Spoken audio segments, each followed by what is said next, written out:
us. All right, good evening, everybody. Time being 6:31 and 44 seconds.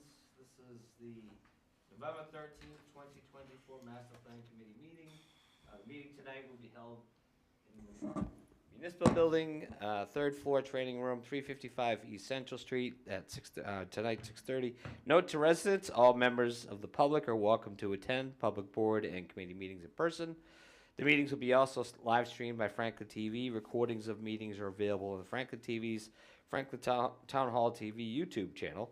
And additionally, in an effort to maximize citizens' engagement opportunities, citizens will be able to continue to participate remotely via phone or Zoom. The link to access the meeting tonight, it's on the agenda. Copy and paste this into your URL. For a call-in phone number, is 1-929-205-6099 and enter meeting ID 826-2848-1180 and then press pound. That call-in number again is 1-929-205-6099 and enter the meeting ID 826-2848-1180 and then press pound. So the first thing on our agenda for tonight is the master plan final draft. We have a presentation tonight that's been put together on behalf of the planning department as well as the various subcommittees. We're going to be discussing this in some length to try to give the public some feedback as to where we currently are with the draft. And Amy, I'll throw it over to you. Before I do, just for the record, on Zoom tonight, we have Aaron Gallagher, Kobe Frangillo, Meg Hagan, Jill Sankis from Barrett is also remote, and Rick Powers, Eric Seltzer, Janelle Lang, not Megan, Joe Halligan, Gino, and myself. And Mel are here. The one person that's not name. You here can't even get it. is Bruce Hunchard is not here, and Jennifer Williams will be a little late. All right. On that note, Amy. Thank you, Mr. Chairman. So we submitted the put out to the public the final master plan draft back on November 4th. And this is our hearing tonight to get any feedback that the public has, comments, changes. We're taking comments until December 2nd. So we just encourage everybody to reach out. The email is alove@franklinma.gov to provide comments or reach out to any of the committee members as well. If you want to do that as well, or call our phone number at the town hall too. So we appreciate any feedback. I appreciate the committee, done a great job putting all this together. It's been a long 16 months, getting to 18 months. Done a great job, a lot of effort, a lot of time, and we appreciate any feedback that the public can give us. Thank you. Thank you, Amy. And first off, before we move into the presentation, I just personally want to take a minute to thank everybody for all of the hard work that's gone into getting us to this point tonight. A big shout out to Amy and the planning department and Jill and Bader and Barrett. Everyone has done such a tremendous job.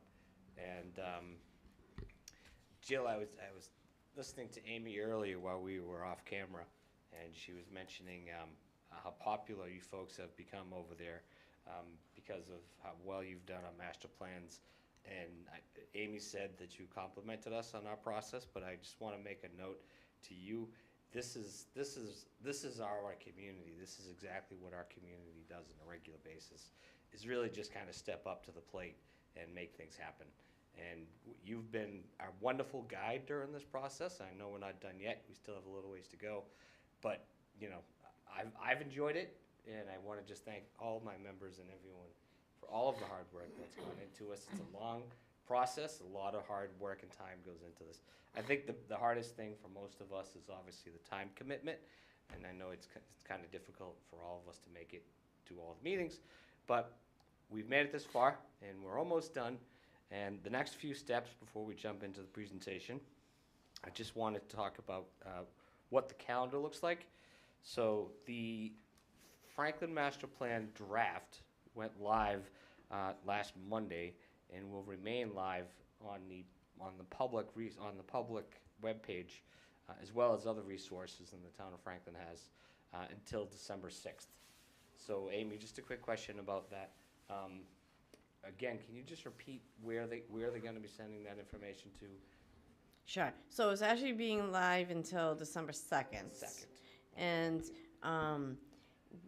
it can be sent to my email at love, L-O-V-E, at franklinma.gov. They can also reach out to any of the committee members. Information is on the website to provide feedback. They can call, they can stop in the planning office, also to provide any feedback. So whatever way they want to use. Perfect. Thank you. Do you want to start the presentation, or do you want me to start? Go ahead, Mr. Chair. Okay. Geez, this is what I do all day, present. So you folks actually get to see me do some talking. All right, so tonight on our meeting agenda, we've got some draft recommendations, as well as the final report public review period, which we've just discussed, will be up until December 2nd. It is live, as mentioned, and then we're going to have some questions from the public at hand, anybody on Zoom and anybody in the room, towards anything that we're going to cover. As part of my presentation tonight, what I'd ultimately like to do is when I get to a specific area, is to pass it off to the associate chairs with those specific content areas to kind of expand upon their thoughts and a few of their key objectives that were listed in tonight's presentation. So where are we now? Well, where are we now? Where do we want to be in 10 years? And how do we want to get there? We've completed the inventory and assessment report and a community survey. Chairman, Yes. are you able to share your slides so that the group, at least I'm not seeing them. If you're talking from slides right now, we can't see them, I believe. Okay. Chris? Do you not see the slides on your end? I can see them, yeah. Are they not presenting on your end? Then, they have to be shared on Zoom for that. Oh. Amy, you want to bring up, you want to actually, why don't you cue through them and I'll Can read you them? join Zoom? Hmm? I guess. Sure. Oh, wait, no, we got it. Can you Oh. see it now, Kobe? Thank you. Yes, Amy. Yes. Great. Yep. Thank you for bringing that to our attention.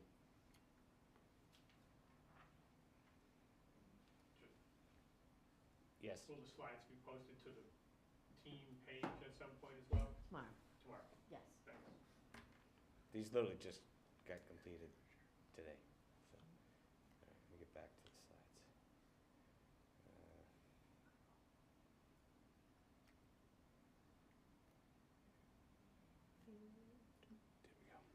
All right. Can you see them now? This is to the audience on Zoom. Yes, we can, thank you. Perfect. Thank you, Meg. Appreciate that. Yeah, thumbs up too. Yeah, big thumbs up. So, unfortunately, I'm gonna have to put my glasses on for this too. So, issues and opportunities, goals, and our vision statement have been completed. How do we get there? That is the implementation plan. We have completed goals, policies, and actions. Tonight's meeting, our plan progress to date, we have completed the draft vision and the mission statement. That was one of the first things we completed when we first organized this group. The community survey and outreach events, we've had inventory and assessment report completed by Bader Barrett. The master plan open house, which was March, earlier this year, over at Dean College. That was a well-hosted event. Key issues and opportunities report has been completed. We have accomplished many of our tasks towards revising the 2013 goals. We've also worked towards improving the strategies as well as the completion of the implementation plan. And finally, of course, what is presented tonight, the draft final report, which is out for public review for feedback. We're ultimately looking to get as much feedback, not only from the public, but from the members and anyone else who has some time between now and December 2nd to scrutinize anything they may have missed or maybe want to still revise. This is kind of our last opportunity to do that. Recommended actions and overview, economic development, housing, land use, natural, cultural, historic resources, open space and recreation, community facilities and services, traffic and circulation, as well as sustainability. Now, the master plan subcommittees there are 5 total subcommittees. Housing and economic development, which is currently chaired by Rick Power. Community services and facilities, which is currently chaired by Kobe Frangillo. Open space and recreation, natural, cultural, and historic resources, which is actually chaired by Meg Hagan.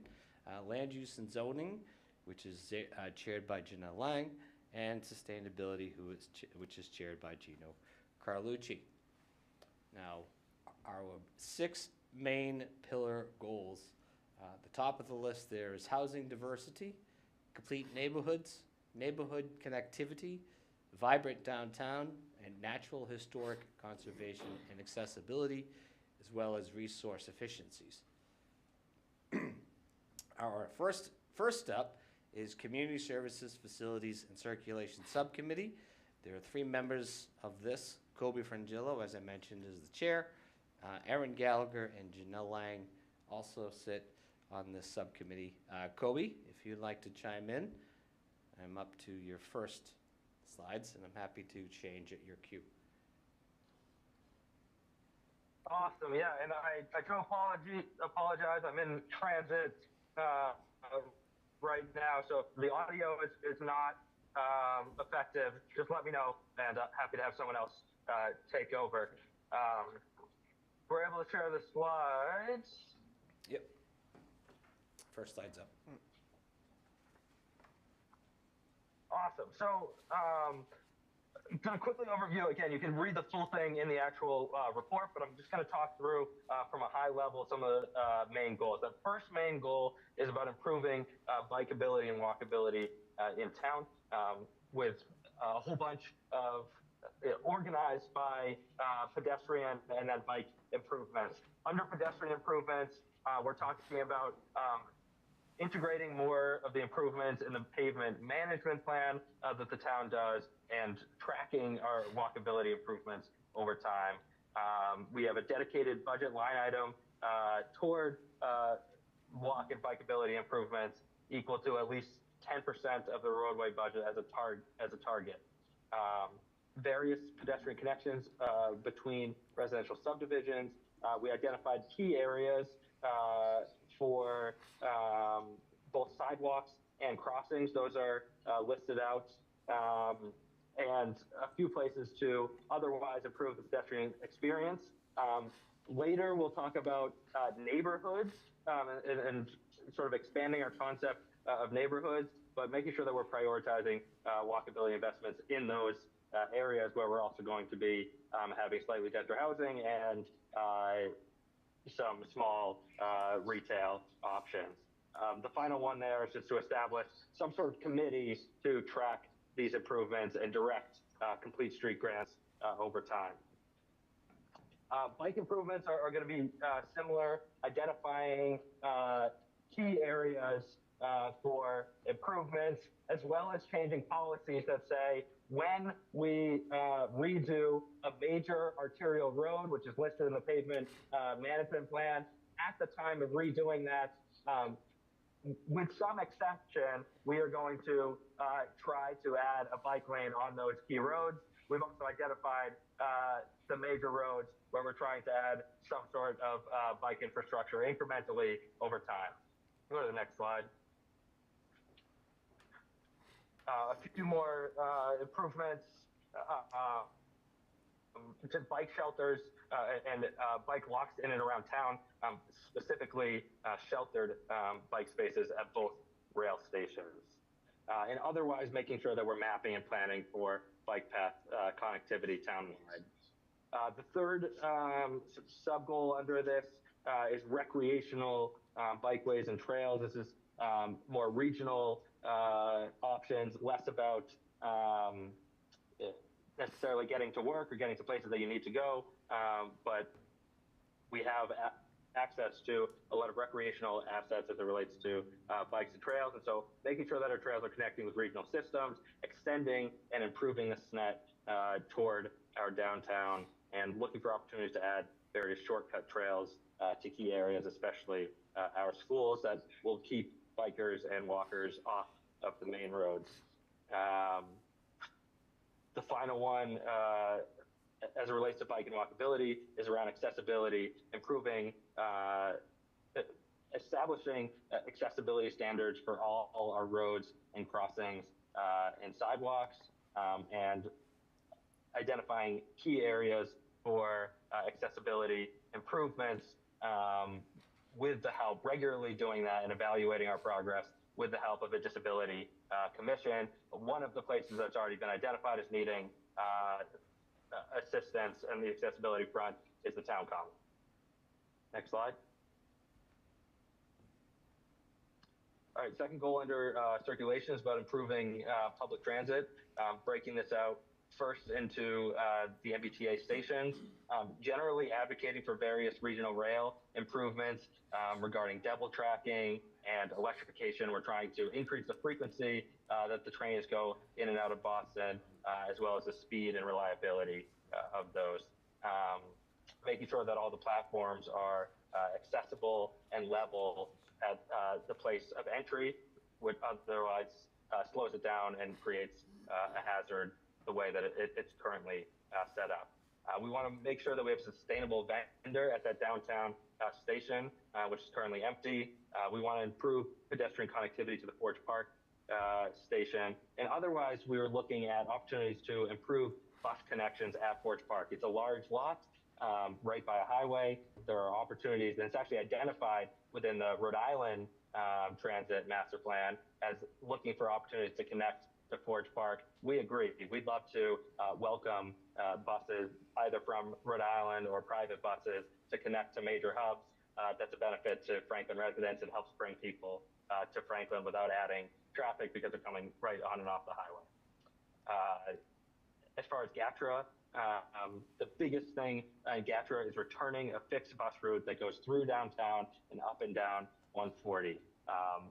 We heard from many people that the microtransit simply is not reliable enough to use regularly. It's not a sustainable long-term solution to transit, and it doesn't help us plan housing and accessibility around transit. And so returning that fixed bus route is the key.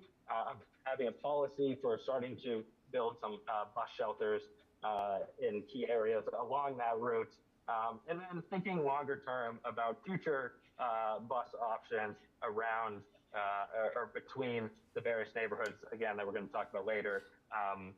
The only other piece as it relates to GATRA is that even with this fixed bus route, we want it to be supplemented by the microtransit that's currently offered. Next slide.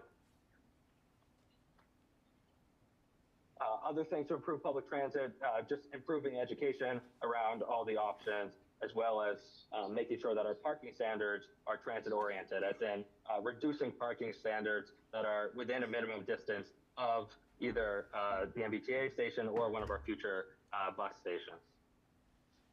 Next slide.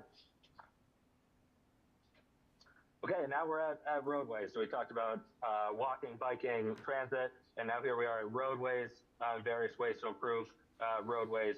We've identified key areas for traffic calming and improvements, as well as recommend exploring options that we have that we may or may not have to limit through trucking on some of the minor roads. We want to, and this is going to be throughout the master plan, we really want to make sure that we're accounting long-term, comprehensively for all future liabilities, and that includes payments to maintain the roads as they are. We want to increase transparency as it relates to our pavement management plan. We listed a few key intersections that need improvement. A few of them we really want to be seen as these gateway intersections that welcome people from various sections into our town and having those feel like gateway entrances to town. Otherwise, around intersections, we're looking to prioritize traffic circles where possible. Next slide.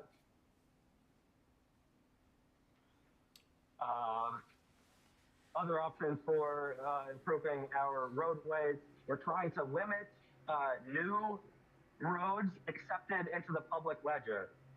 Roadways, but specifically subdivision roadways, are expensive.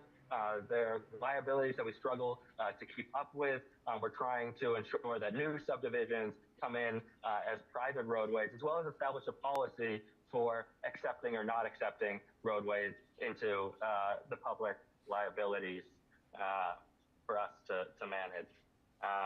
And then finally, we just want to make sure that we're pursuing funding opportunities and proactively identifying opportunities for us to find state or federal funding and attempting to create efficiencies so that we don't have to restart every time we look to renovate a road. Next slide.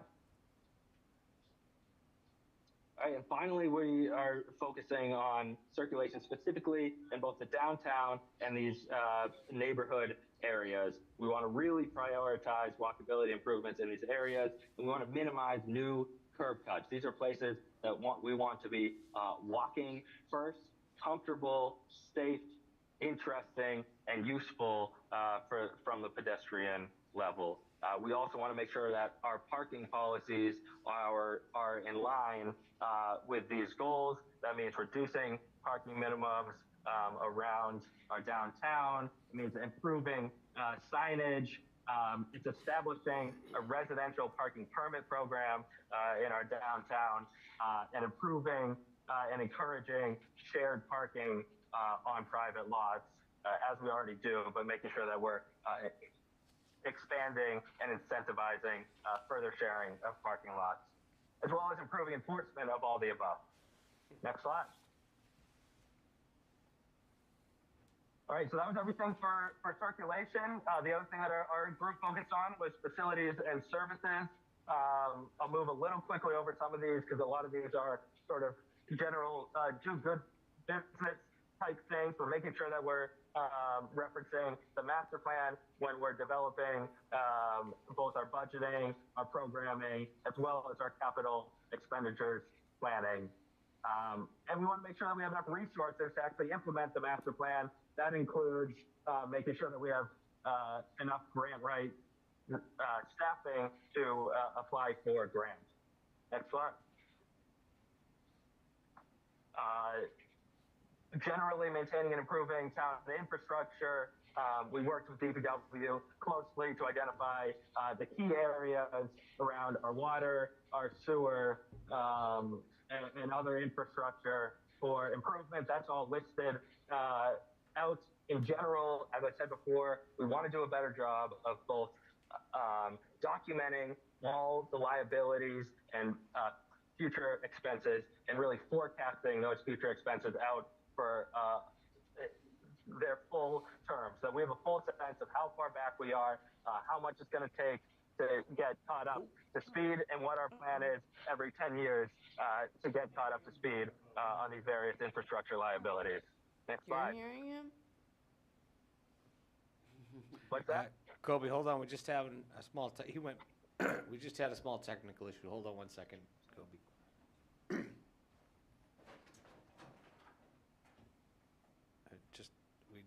We got to get you back on audio. We lost audio for a second, so just give me 1 second, Kobe. I'll cue you back in as soon as we get you back on.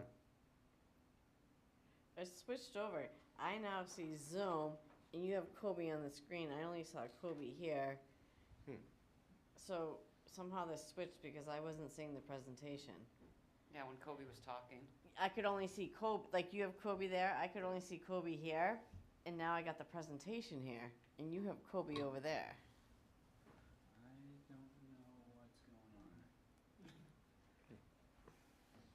Yeah, that was weird. It's almost like it shifted. Well, now people can see the presentation. Yeah.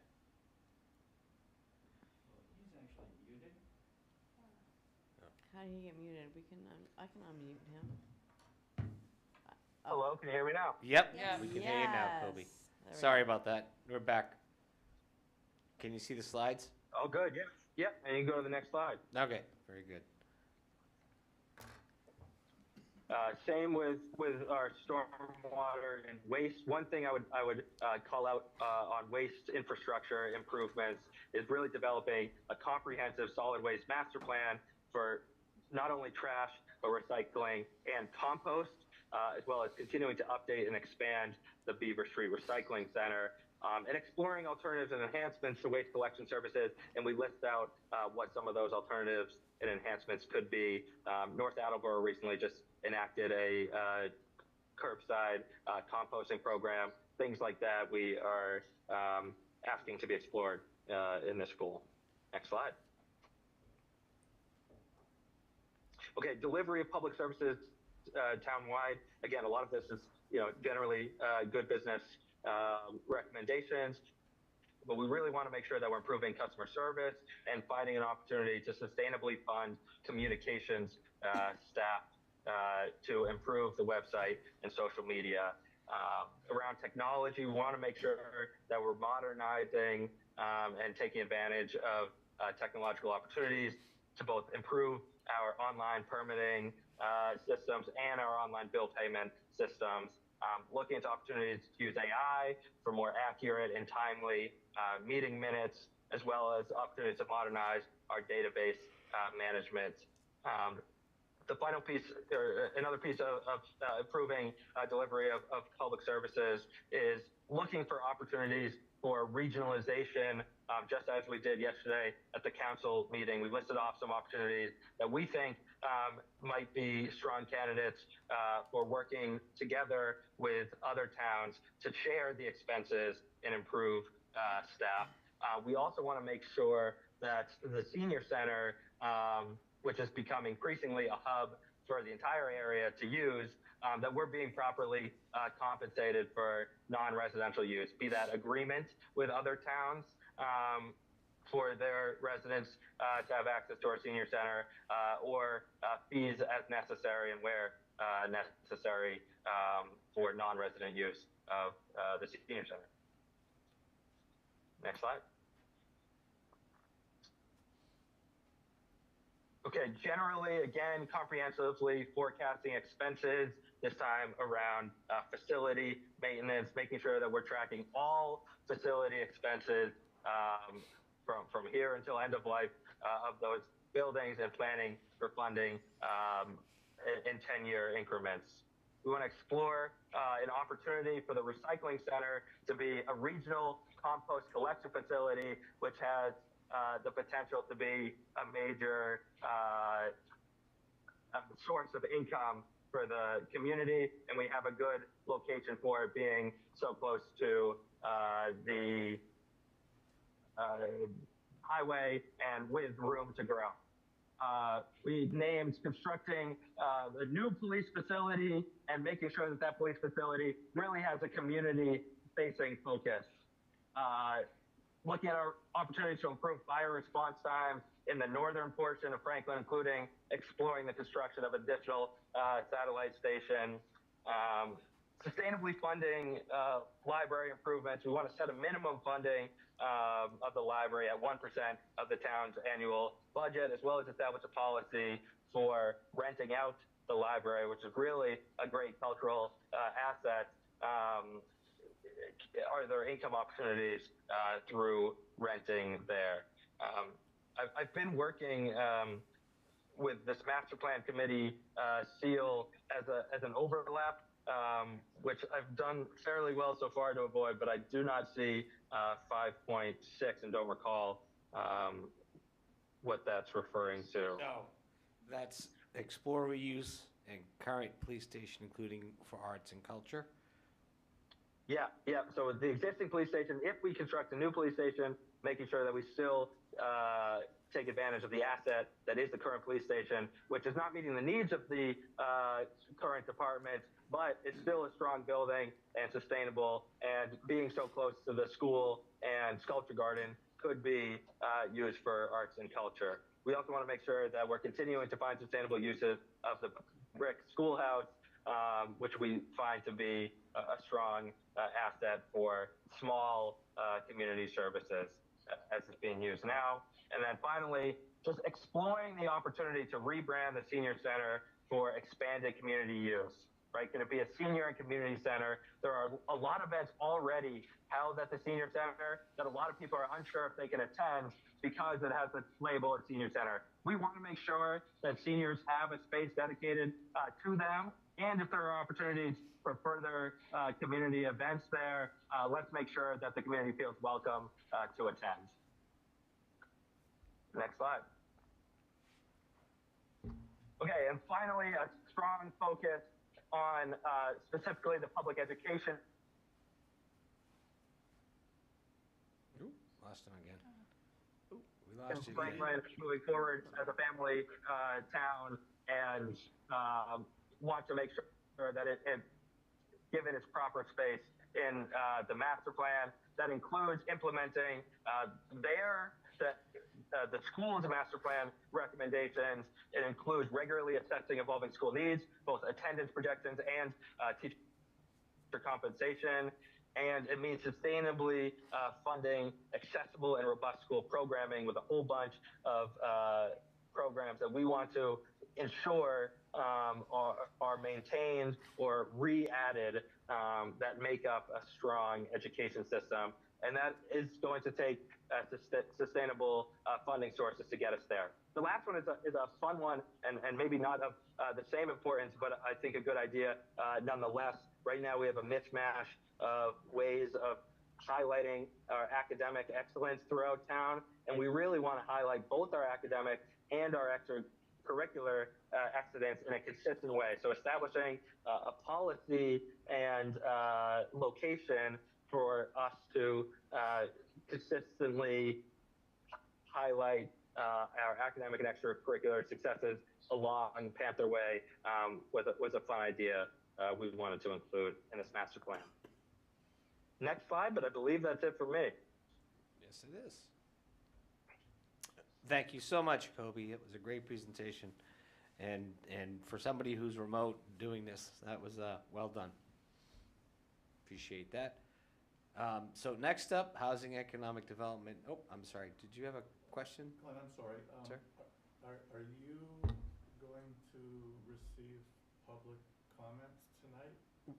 We are. Okay. And Did so you, how would you like to do that? Wait again, we do it by section, section by Here's my section? section. You wanna come up to the mic? Sure. Certainly will. Or actually, the mic's right there. Was there a specific section?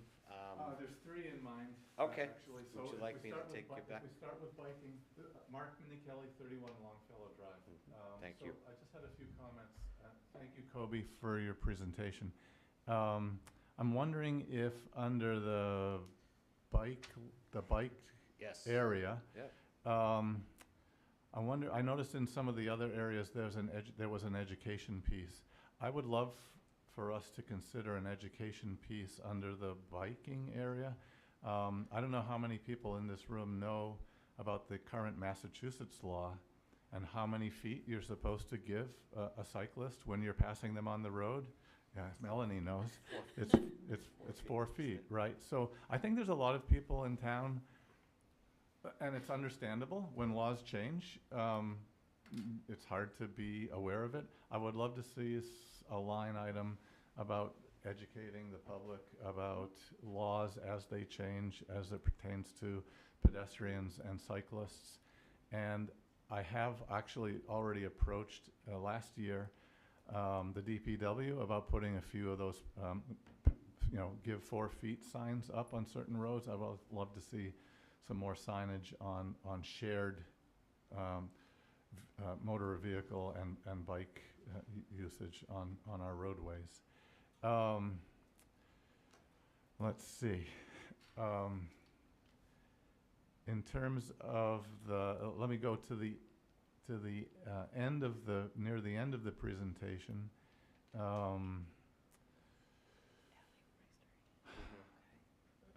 Kobe ended up talking about the schools, the education performance.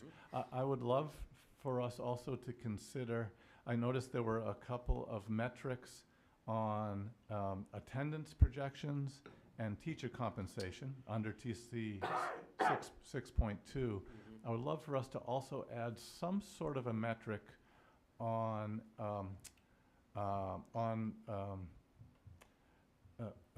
teaching effectiveness, on the academic performance of our school system. I think that's an important metric we should try to monitor as well. I don't know what that metric should be, but I think it would be important to try to establish some sort of a metric on academic performance of our school system. That and might already be in the school's master plan. Yeah, it might be. Matrix. I think we- I think we it can could, follow up I on think it. it could be here too, since we've got the other two metrics. Gee, I really had a third one too. I should probably write these things down, but I will yield the microphone. Thank Okay. you. Thank you. We have anybody in the room still before I go to Zoom? All right, go to Zoom. Ally? Hi everyone, Allie Rayum, 47 Summer Street. Hi, Ally. Thank Thank you you for all that. so much for the work that you're doing on this. And I have two things for circulation. One, as seen on tonight's presentation, and also on page 15 of the master plan draft, the language used says to make the town increasingly more walkable and bikeable. And I will say, as of course, per usual, as an advocate of the disability community and someone who myself navigates life with disability, I felt immediately left out of that wording and that goal by using walkable and bikeable, because that does not include those who use mobility devices. So I'd like to encourage consideration for a change of wording to be more inclusive. I don't know what word. I mean, usable, travelable. I don't know. But something to include those who use mobility devices and they don't walk and they don't bike. So that was page 15. And then also on page 156 of the master draft, in a similar sense, it talks about how a well-functioning transportation system provides safe and efficient mobility for people to get to local and regional destinations no matter how they choose to travel, whether walking, biking, public transit, or personal vehicle. Again, it leaves out the disability community for those who use mobility devices, so I would also encourage adding the wording of something around mobility devices to that as well. But thank you for having the entire accessibility section in itself and the beautiful goals that are under there. Thank you.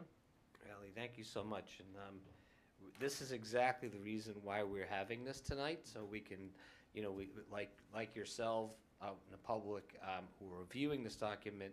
It gives us the grand opportunity to get your feedback and see where we can add improvement to this. And thank you so much for your feedback.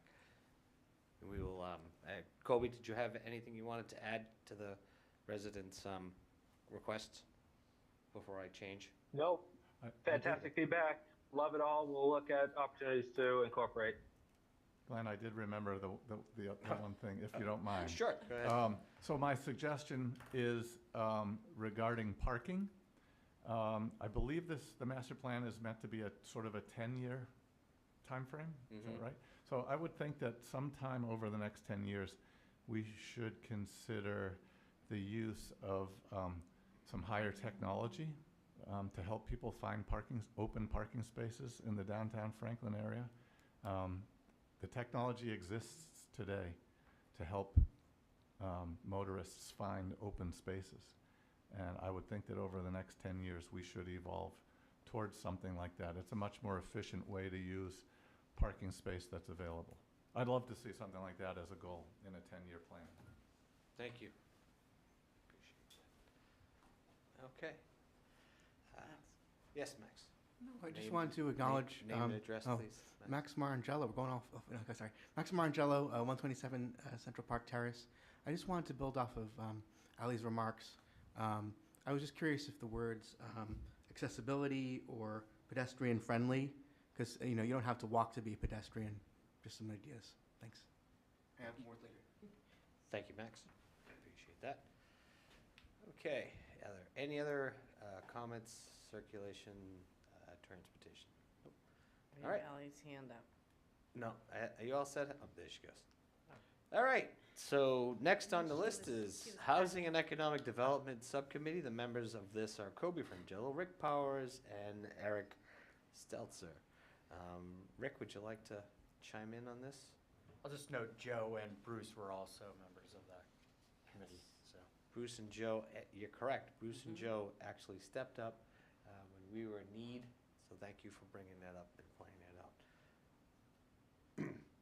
Ready? Sure, go right All ahead. right. First goal for housing is increase housing diversity to encompass a range of housing types, sizes, and price points to accommodate the diverse needs and preferences of residents, including innovative housing solutions such as tiny homes, co-housing communities, accessory dwelling units, and co-living arrangements to offer housing options suited to specific needs or lifestyles within the community.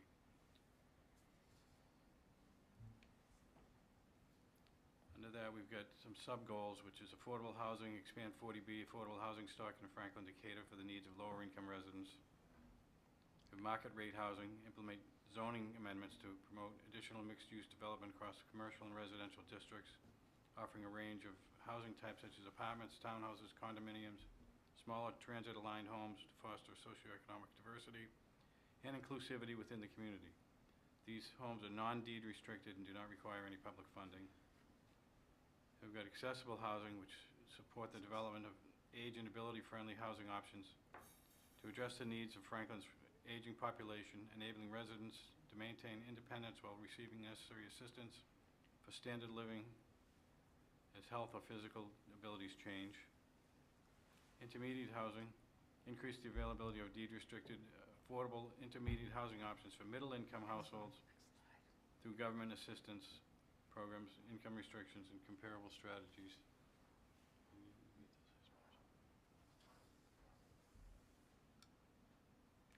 And then number 5 is public housing, strengthen resources to support those facing housing insecurity. One thing is to create an affordable housing action plan. Next slide. Goal number 2 is to enhance downtown and neighborhoods. Incrementally rezone housing density in downtown and neighborhoods. Some examples of that are decreased minimum lot size, frontage, depth, and width, decreased setbacks, increased maximum impervious coverages, allow by right conversion of single-family homes up to 4 units. I'm not going to read all of them. So it's reduce or remove parking minimums near transit stops, allow maximum 4 stories in DCD, that's the downtown commercial district. Encourage on-site housing at retail strip malls along Route 140. The H22 was boost neighborliness and community forums. Identify and under that H22 boosting these neighborliness and community forums. Identify neighborhood organizations and liaisons and regularly communicate community events. Support the creation of neighborhood organizations and liaisons. Expand funding and promotion of neighborhood block party grants. I think that's a great idea. Can we shut off School Street? Explore innovative programs for improving neighborhood beautification and connectedness. Oops. While it's on housing, I do want to pause to see if anybody has any questions that's specific to housing before I go on to the next section. We just talked about Steve, sir. Given Steve Sherlock, 13 Magnolia, Community Information Director for Franklin Matters, Franklin Public Radio. Given the proposed changes to the friendly 40B and seeing these, I certainly encourage further discussion on that proposed friendly 40B changes, because this seems to fly in face of that, and I encourage this piece as opposed to that piece. Thanks. Thank you, Steve. Appreciate that. All right. Economic development. Amy, you want to touch on this one? Sure, I don't have all in front of me. I think Rick is Oh. ready. I can do it. Yeah, Okay. Rick, yeah, Okay. yeah, Wants to Rick's do got it. Absolutely.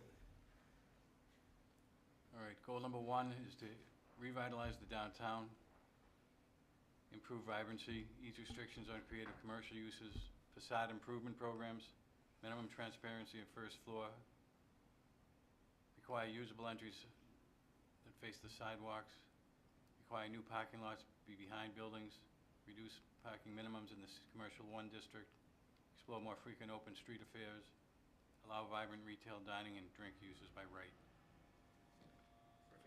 Goal number 2, 1.2 actually, is encourage mixed use. Establish business improvement district. Seek to attract anchor establishments. Next slide. Number 3 is redevelop vacant spaces, create a list of vacant properties and explore vacancy fees. Number 4 is develop cohesive identity of the crossing. Work with the MBTA to develop public parking on Cottage Street lot. Highlight the area's cultural heritage through street decorations. Next slide. Goal number 2 is mixed-use neighborhoods. Enact neighborhood overlay districts that allow small commercial uses in designated corners of residential areas, like the DB Marts and the, I think what else we've got, Lincoln Street. Lincoln Street Market, Dacey's Market, things like that, that make it easier for the residents to shop and, what else we You can got? walk to it, Walk to it, yeah. Mhm. Okay, some exercise. All right. or so use their mobility bike, device. scooters. All right, goal number 2, sub-goal number 2.2 is establish transit-oriented neighborhood adjacent to Forge Park, which is, something that's gonna need a little more vetting out, I think. 2.3 is develop home business bylaw to support limited production of cottage foods and homemade crafts. Rick, one sec. Max, you had a question to this specifically? Just my name is Max Marangella, I live at 127 Central Park Terrace. Just regarding the economic development in general for the previous one, the downtown, one of the things that the Franklin for All said is that there's not a lot of like amusements downtown that are like a draw. So I was thinking like talking about things like amusements like mini golf or I mean trampoline park. We have the trampoline park already, but like laser tag, things that are fun that will draw kids and families to downtown that are not just a restaurant or not just, tax prep, something. And I think that was mentioned in a previous report that we need more things that are fun downtown. Max, did you know that the town of Franklin actually banned arcades downtown Franklin? It's actually one of our bylaws. Maybe we should change that. Yeah. I can't believe you don't think tax prep is Yeah. If we can get pinball machines and arcades back, I'm all for it, Max. It's not a bad idea. Sorry about that. And we have a lot of old things that are still resonating that we can probably revise. Go back to and goal number get 3. with. Yes, sorry. Rick. Yeah. Goal number 3 is boost tourism. 3.1 is leverage cultural and historic assets, invest in town website and social media, create marketing campaigns to target outbound commuter rail visitors. 3.2 is study the feasibility of hosting regional sports tournaments and industry convenings.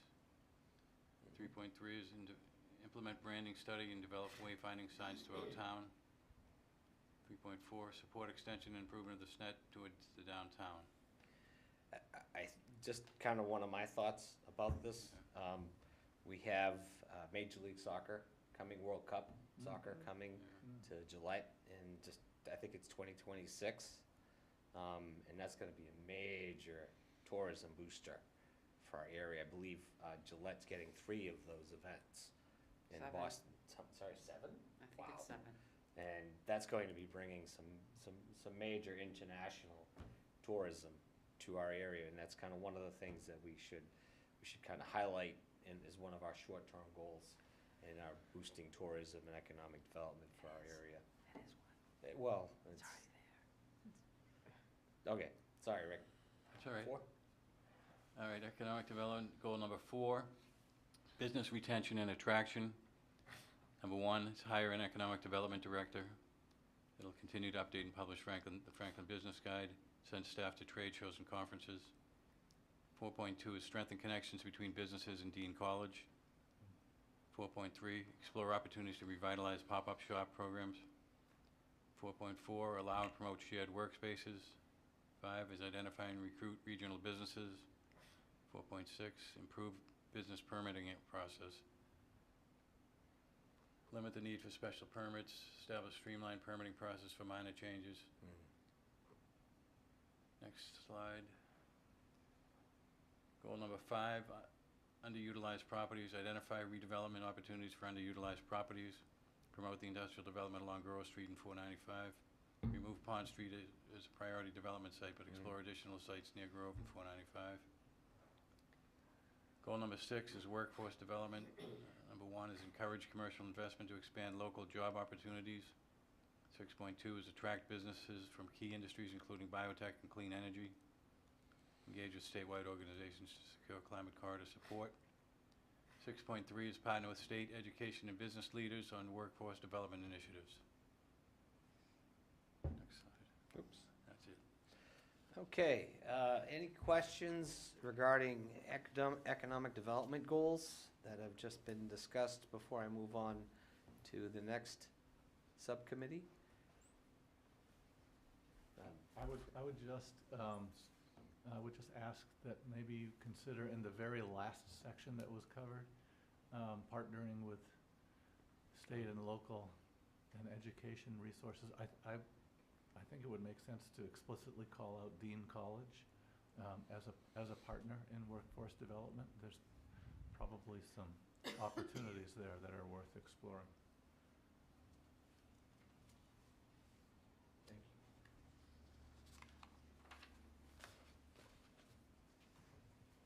Perfect. Anyone else in Zoom? Ally? Good stuff. Ma'am? While you're on the, I get to see your hand again. In regards to economic development, question? Yes, thank you. You're welcome. For economic development, oh my goodness.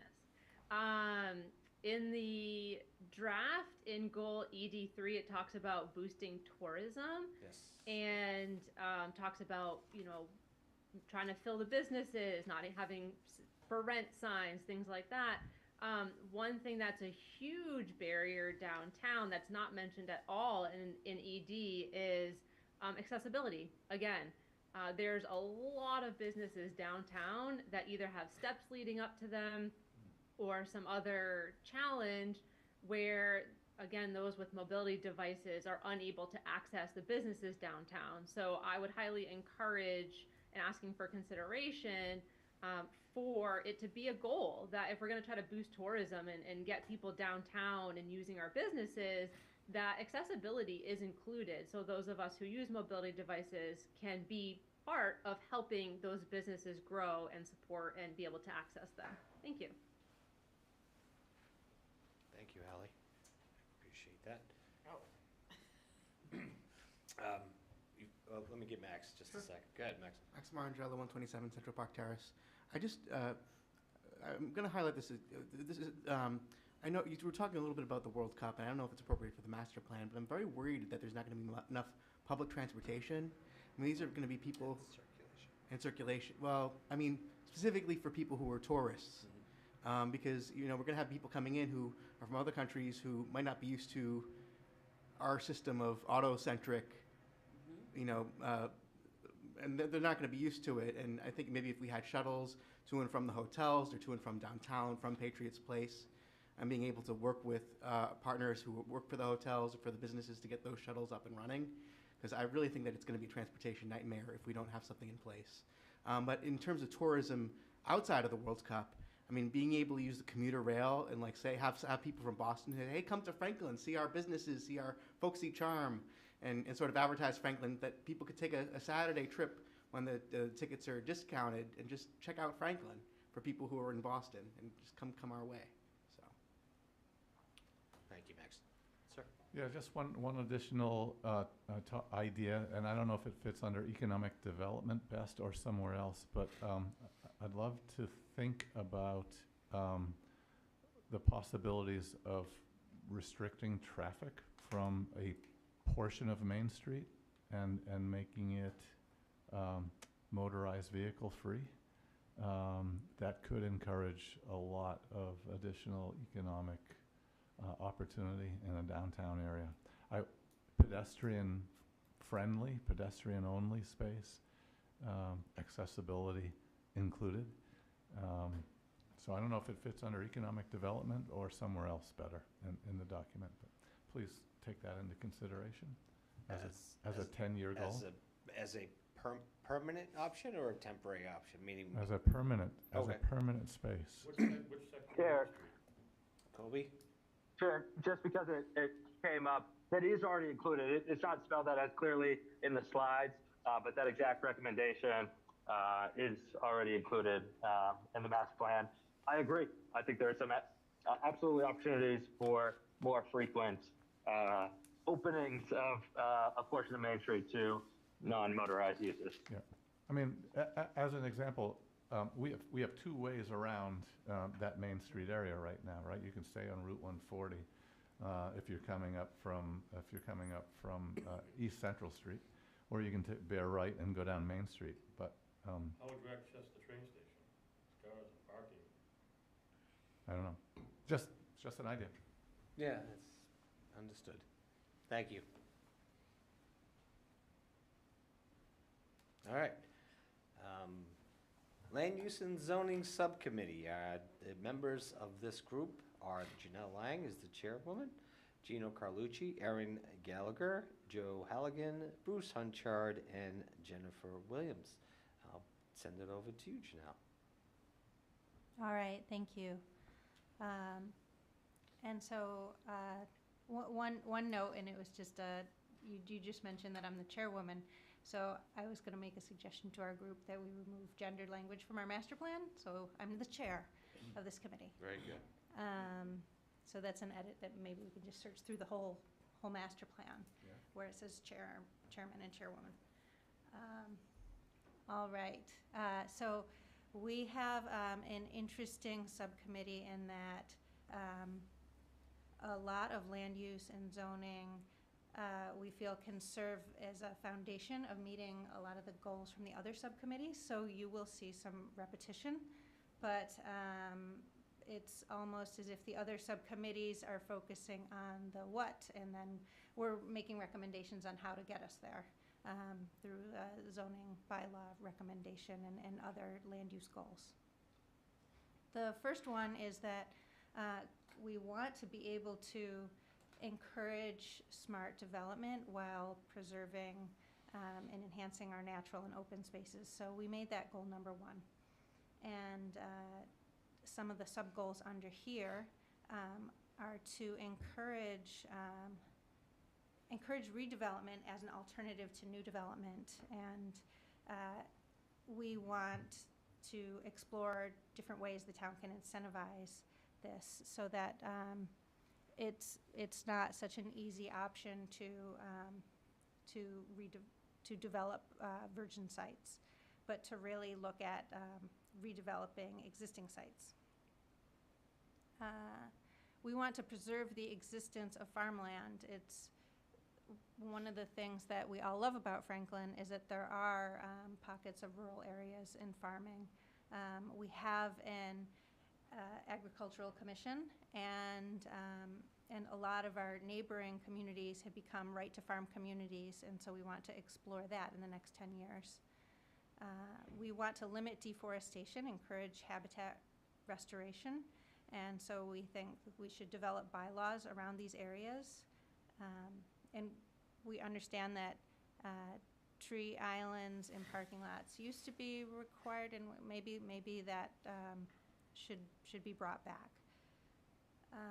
And we want to clarify land use bylaws for renewables. There are different state requirements around this, but we're thinking maybe while we want to encourage renewables as part of sustainability goals, perhaps there are replace-in-kind requirements for when renewables are taking the place of forested areas. Next. Goal number 2 is around housing. So we want to encourage development of diverse housing options where properties need redevelopment. And some of this is looking at the work that's already in place and over the next 10 years really furthering the good recommendations in Franklin for All. We want to add more 3 families, cottage court, even in housing. I saw 4 families, so we can make sure that it gets made consistent in the master plan. We want to review requirements that may be counterproductive to desirable housing density. So an example here was if there is a great proposal for a housing development that might have a little bit more pervious surfaces in it, then as long as they're doing good stormwater management, maybe it should be approved. Maintaining compliance with MBTA communities laws and determining if we want to exceed it. We have 2 train stations. There may be some capacity there. It seems like an opportunity for our town. Continue the housing production plan and commit to updating it every 5 years. And prioritize walkable, business-friendly areas, especially for seniors. We heard from a lot of people that having more opportunities for seniors to be in the downtown areas, to be able to navigate easily to shops and restaurants, the library would be ideal. And thank you, Ally, because I'm recognizing we're saying I was just going to walkable, say. right? So we'll Right. adjust that. Adjust that. I was thinking the same thing. Goal number 3 is around mixed-use development. So the town recently adjusted the legal definition of mixed-use development, but as a subcommittee, we were talking about really describing the intent. What is it that makes mixed-use developments so successful, and that we want to really activate the street fronts, make great places where you can hang out and shop and drive by, and you think, wow, this could be a great place to live. The next sub-goal is identifying appropriate areas for mixed-use development. So we're thinking in the following zones of commercial 1 and downtown commercial, and so forth.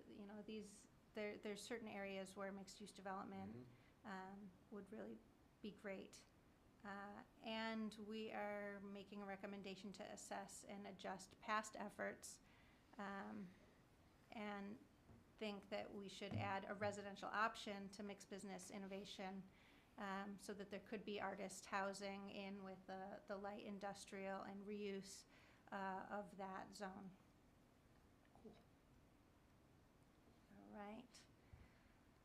Land use goal number 4 is on expanding and retaining current businesses and attracting new businesses. Similar to economic development, where we start thinking about the zones and how to get there. So we suggest to engage a task force to explore opportunity zones. There was a list of opportunity zones put together in 2013, and in the full draft, you can see our recommended list of opportunity zones as a starting point. We want to increase the percentage of commercial and industrial land use. And so this was challenging. We talked about it a lot because we want to be able to, this goes along with the smart development, right? We want a lot more housing, but we also want to bring revenue into the town so the town can be sustainable, and we have a whole diversity of land uses in the town. And so are there targeted areas in the town where we can increase our commercial and industrial, whether it's slight expansions near existing industrial areas, or increasing the density of building in existing industrial and commercial zones. We want to consider expanding commercial 1 dimensional criteria to other zones. So there's been some recent adjustments to allow development in commercial 1 to be slightly more dense, less parking, adjustments to the dimensional criteria of the buildings that we feel are very successful, that could be expanded.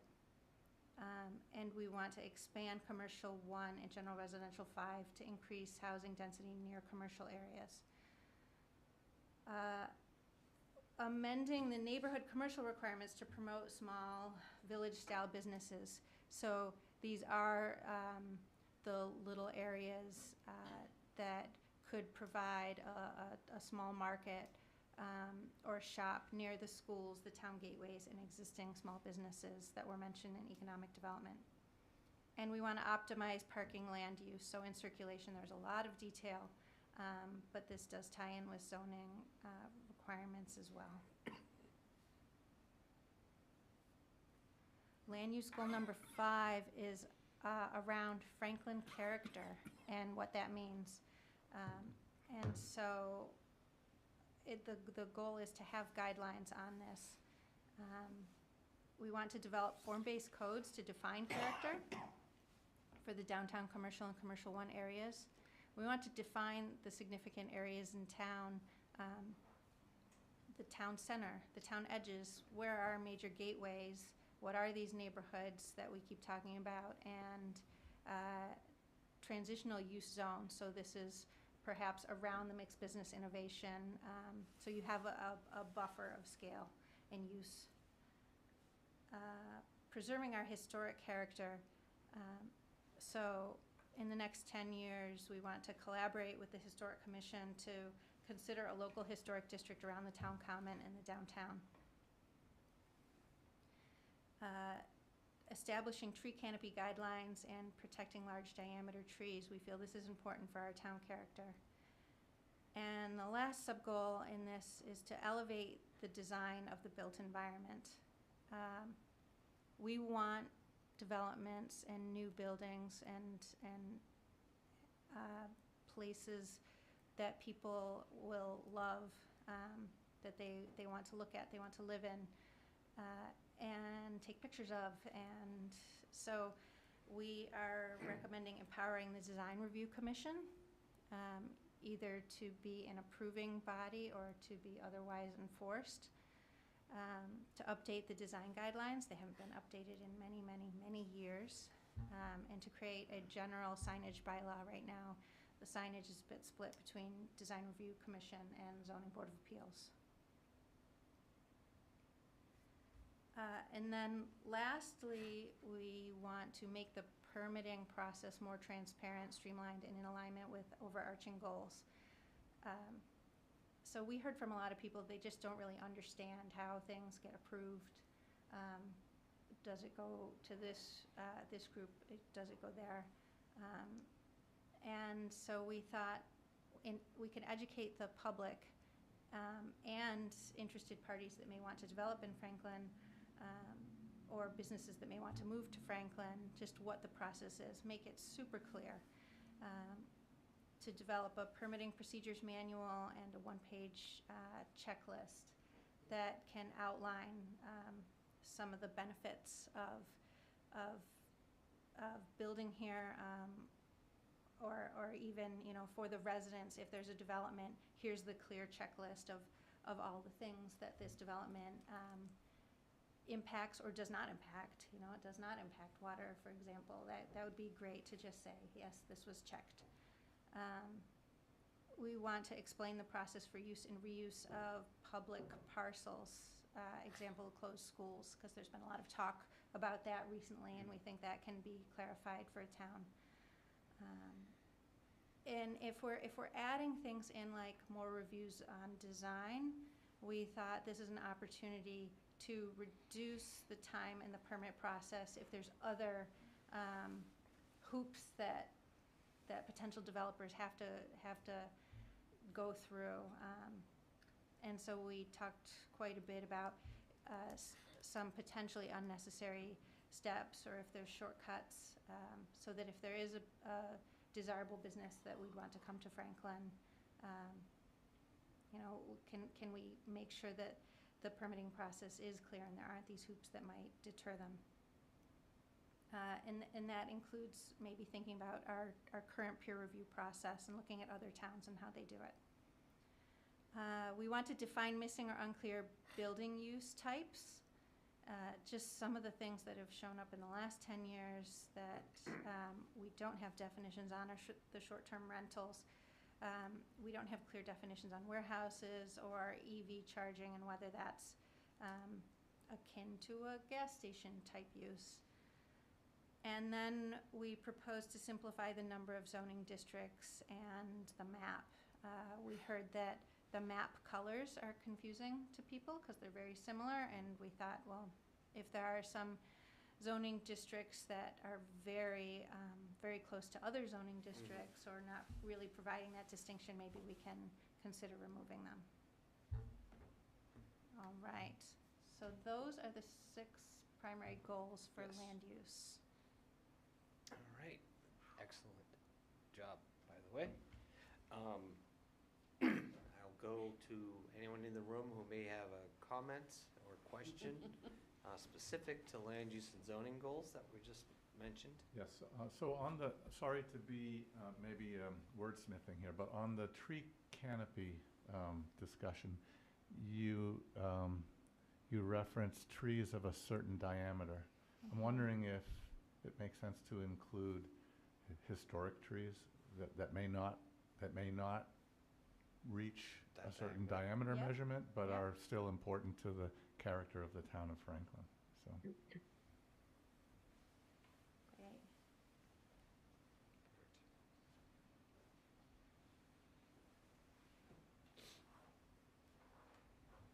Question, Steve? Yeah, on land use 6, I think number 1, Land use and zoning. reference clarifying process. At one point in time, Nick Galferi, I started having a conversation with him. He had a process map that you could do a flow chart. And if you had this, you went this way. If you had that, you went that way. That visual makes it so much easier to understand where you're going to go. So that intent, Yep. as long as it covers that, great. Yeah. Thanks. I'll just note that on the slides, it doesn't talk about the flow chart, but in the details, we actually use the words like a flow chart. Right. Excellent. Anyone on Zoom land? Questions and comments about land use and zoning? All right. Thank you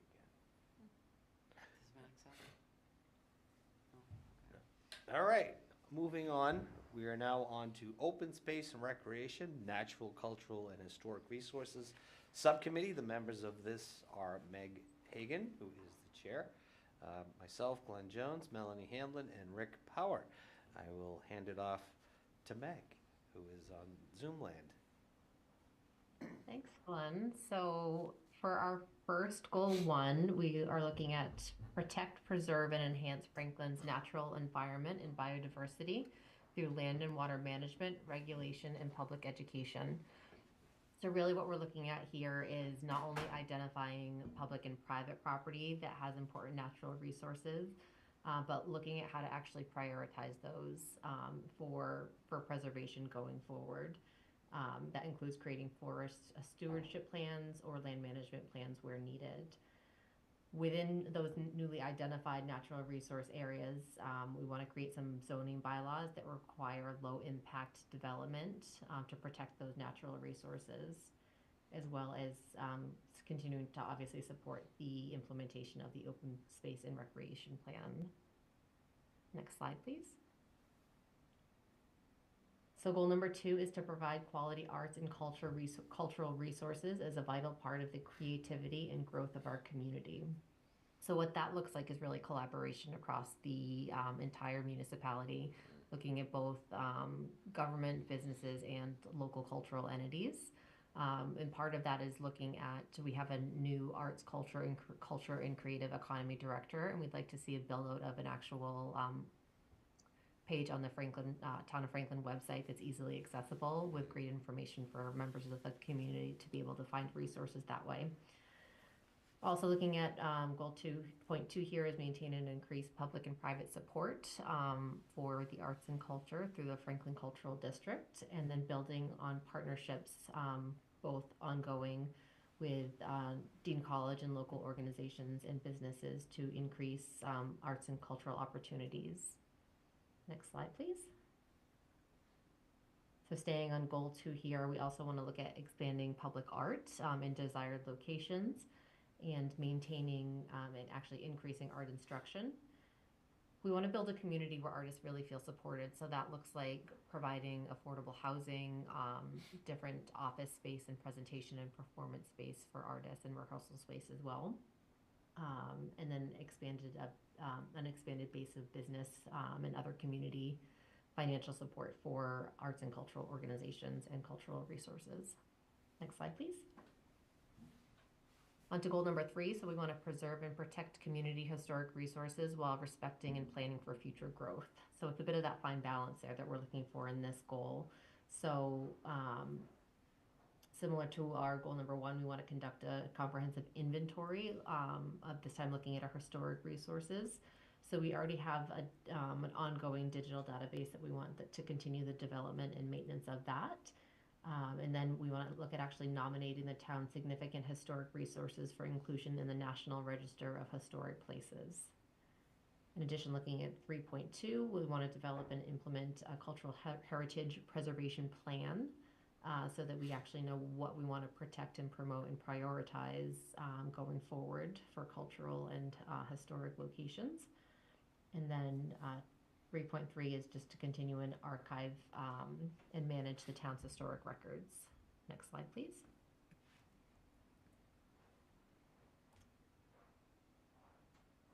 So staying in goal 3 here, we had a lot of conversation about developing a local historic overlay preservation district, not limited to, but we really talked about looking at the Franklin Town Common area. But didn't want to limit that within this goal, so that there was some flexibility on where that could be. And similar to land use, we want to look at providing incentives for adaptive reuse and restoration of historic resources. And I think this will actually go to Mark's comment here, is that goal 3.7 is to form a tree committee to work with local officials to improve the health of urban and community forest areas through advocacy, education, management, planting, and maintenance activities. And that's really looking at those historic trees throughout our community that we want to make sure we're preserving and protecting. Next slide, please. Goal 4 is to advocate for the preservation and protection of Franklin's natural, cultural, and historic resources. And our goals here are just looking at how we're going to do that. So utilizing public outreach and media resources, working with and supporting local advocacy groups, education both for residents and organizations on best practices for protecting and preserving natural resources, and then developing educational materials and resources for public benefit to protect these resource areas, both cultural and historic. Next slide, please. And that brings us to our last goal here for natural, culture, and historic resources. Goal number 5 is to implement growth management, sustainable development, and low-impact development techniques to preserve, protect, and enhance the town's natural, cultural, and historic resources. So again, that's creating some best practices here and what it actually looks like to preserve the health and longevity of the town's natural, cultural, and historic resources, seeking financial assistance to support these resources and the preservation and protection of them. And then in alignment with the OSRP master plan, and looking at the master plan objective 5.1, we want to increase the CPA percentage to 3% as a means of funding for open space acquisition and park development. And that is it for our natural, cultural, and historic resources. Meg, why don't I just pause you to see if anyone had to kind of see if anyone has any questions specific to natural, cultural, and historic resources goals. Max, please. Max Marangella, 127 Central Park Terrace. This is just kind of a brainstorm. But we talk about we talk about culture. I mean, right now we are a culture of people in a town, and right now as a town we're very divided, and I think that's part of our culture, isn't it? I mean, that we're in a divided culture, and I don't know if it's appropriate for the master plan or where it would go, but I really think that thinking of some way to come together as a community is a long-term political goal, but it's also a part of our culture. And I don't really know how to massage it into the master plan, but when we talk about culture, I want us to think about sort of how we are as a society, as a community, because that's a part of our culture too. And I think that right now there is a very big community need to come together. And I don't know if what things are going to look like 10 years from now, but I can tell you there's a very big need now for us to try to address that. And like I said, I don't know if the master plan's appropriate, but it's just some food for thought. Thanks. Thank you, Max. Appreciate that. Sir? Yes, maybe a comment and a question. It's on the very last bullet on this page. So increasing the Community Preservation Act percentage to 3%. It's shown in the document as a near-term goal, and I'm just wondering whether it makes more sense to try to stretch that increase out longer than near-term. Meaning to not increase it to 3%? Not relatively to not soon? increase it to 3% right away. Okay. I think that members of the community might struggle with that. I honestly don't know where is it today? It's 2.5. Oh, so 2.5 to 3. And Mark, I do want to say, I think that actually is a mistype on my part. That was not meant to be a near-term goal. We'd had conversation about whether it was even with the financial state and cuts that are currently occurring within town and the failure of the override, whether it was even appropriate to put it in the master plan. Yep. But we did agree that without knowing the state that we're going to be in 10 years from now, that this is an ideal goal for longevity for the town. So it's something that we'd like to consider within the next 10 years, but may not be something that's financially feasible for the community right now. Yeah, that's great. I mean, I'm personally in favor of it, but I just think that it could be a sensitivity point if it's viewed as something that's going to happen right away. Thank you. Great. Thanks, Mark. Next. All right, Meg, on to open space and recreation. All right. Thanks, Glenn. So for open space and recreation, our goal 1 is to increase public awareness of and access to open space and recreational resources. So similar to our natural, cultural, and historic resources, our first goal here is to really take an inventory of all public and privately owned open space and recreational resources. And this will allow us to, similarly to natural, cultural, and historic resources, really prioritize what are our sites that we need to focus on for preservation. Our goal 2 here is to implement a master sign plan, and what this actually really looks like is identifying education within the public, so it's easy to see whether it's signs on the common or around town where people can actually easily find the open spaces throughout town, an easy map for people to see. Signs can include educational content, information related to the appropriate use of the property that they're on, potentially information on how the property was acquired through the town as a way to highlight how CPA funds are being used. Obviously following specific branding guidelines as well. And then our last point, 1.3 here, is really about education. So looking at opportunities for outdoor classrooms, continuing education, and volunteer opportunities for residents in open space and recreation areas. Next slide, please. So goal 2 is to preserve and enhance existing unprotected natural and open space resources in Franklin. And again, that's about identifying those resources for potential acquisition and prioritizing what that looks like.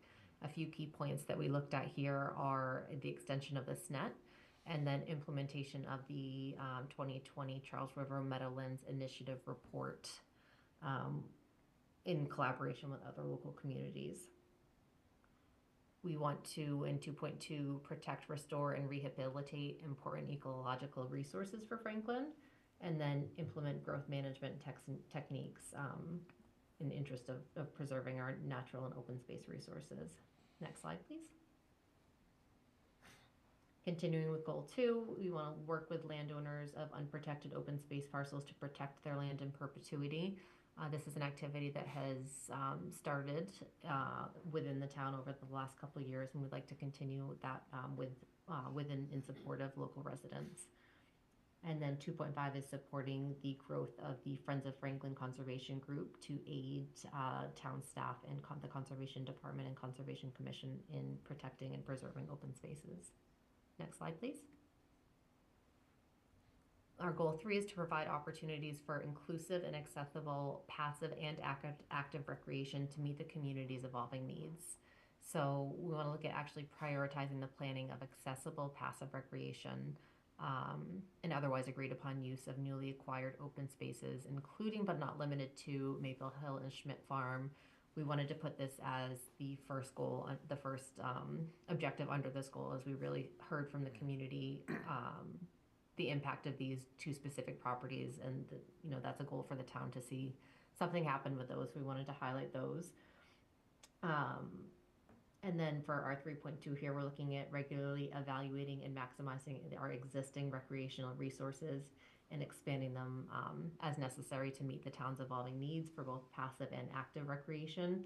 I was going to shorten what I put in here for the presentation, but I felt it was important to add in this last part here that these should be met through an inclusive, accessible, diverse, and cost-effective recreation programs for all ages and abilities. And through community feedback, one thing that we really heard was interest in having a cricket pitch in town. So we wanted to specifically call that out as a sub-point under this objective. Next slide, please. Staying under goal 3 here, we want to improve access to and ensure availability of sufficient and accessible off-street parking for our natural resources and open spaces. Providing a public park or playground within walking distance of every neighborhood in Franklin, and then increasing connectivity between Franklin's open space and recreation areas. Talked about sort of like an emerald necklace concept here of connecting all of our open spaces and neighborhoods. Next slide, please. So our goal 4 here is to implement sustainable practices in the design, construction, operation, and maintenance of Franklin's public parks and playgrounds. So that looks like establishing sustainable guidelines for park design, doing thoughtful park design for parks and playgrounds to include shade trees. We are a Tree City USA status, and we would like to see that maintained. 4.3 is looking at expanding and improving recycling operations in our parks and playgrounds and for special events. And 4.4 here is looking at creating a tree bylaw. Really looking at preserving protection and preservation of trees through the demolition and construction on property across town. Next slide, please. Our last goal here is to work to obtain the funding and other resources necessary to implement the open space and recreation goals, objectives, and actions outlined above. So, as previously stated, increasing the CPA percentage to 3% as a means for funding all of this, maintaining our Green Communities designation under the Mass Green Communities Act, and then investigating grants and related grant proposals in support of open space and recreation goals and objectives. And that is it. Nicely done. Max, you had a question on something specific under open space and recreation? Max Marangella, 127 Central Park Max, Terrace. you don't have to keep saying Okay. Give me a hard time in the beginning. So, so one of the things I noticed, I was having an event, a meetup, an LGBTQ meetup at Descartes. We actually got people in from Boston to come and explore Franklin a little bit. But one of the things we noticed is there's no place to go to the bathroom.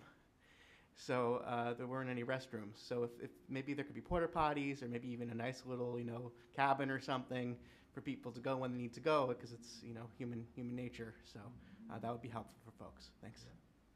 Thank you. Steve? Back on, I think, was the first objective, the master sign plan. Is that also, I've heard other words around kind of wayfinding signs that may be spelled out further in further actions below that. But I wanted to see if it's similar, then try and consolidate language. If it's already covered, then that's fine. Thanks.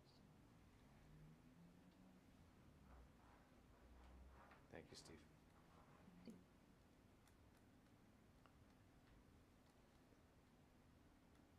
Okay, and last but never the least, Sustainability Subcommittee, the members, the chair of this committee is Gino Carlucci, and the members are Melanie Hemblin and Eric Stelzer. I always get tongue-tied on that, Eric. All right, Gino, over to you, sir.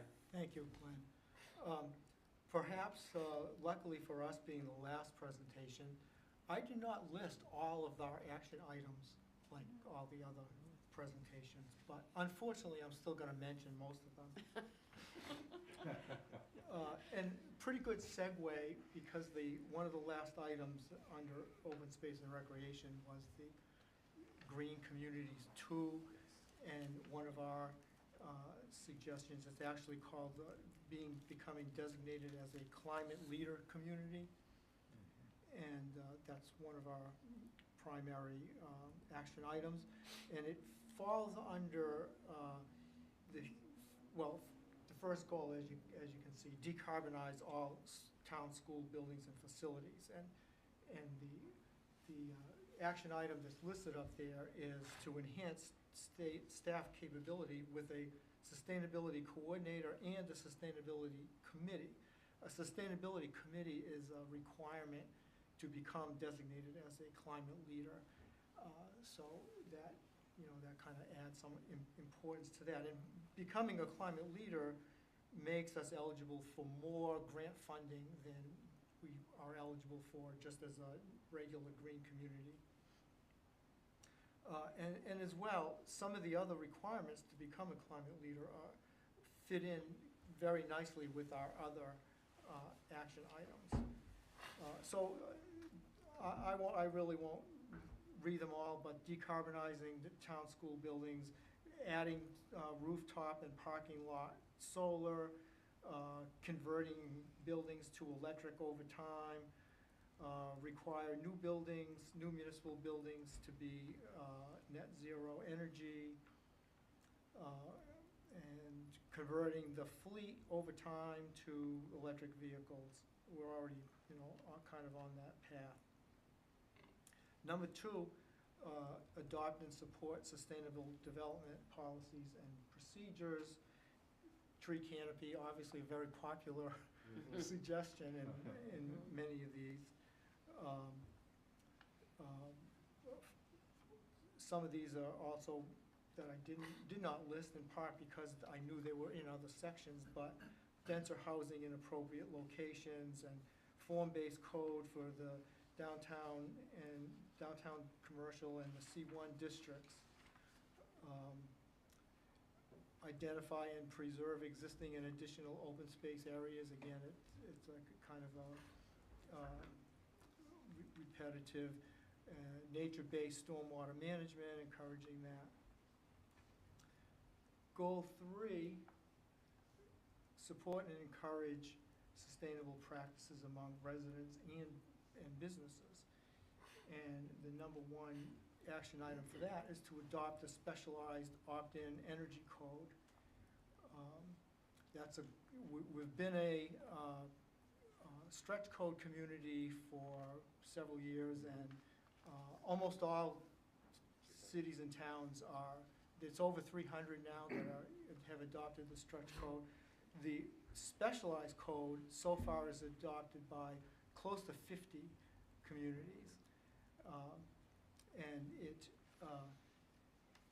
it applies mostly to larger buildings, for example, houses that are greater than 4,000 square feet. Houses that go all electric are, it's the same as a stretch code, there's no difference.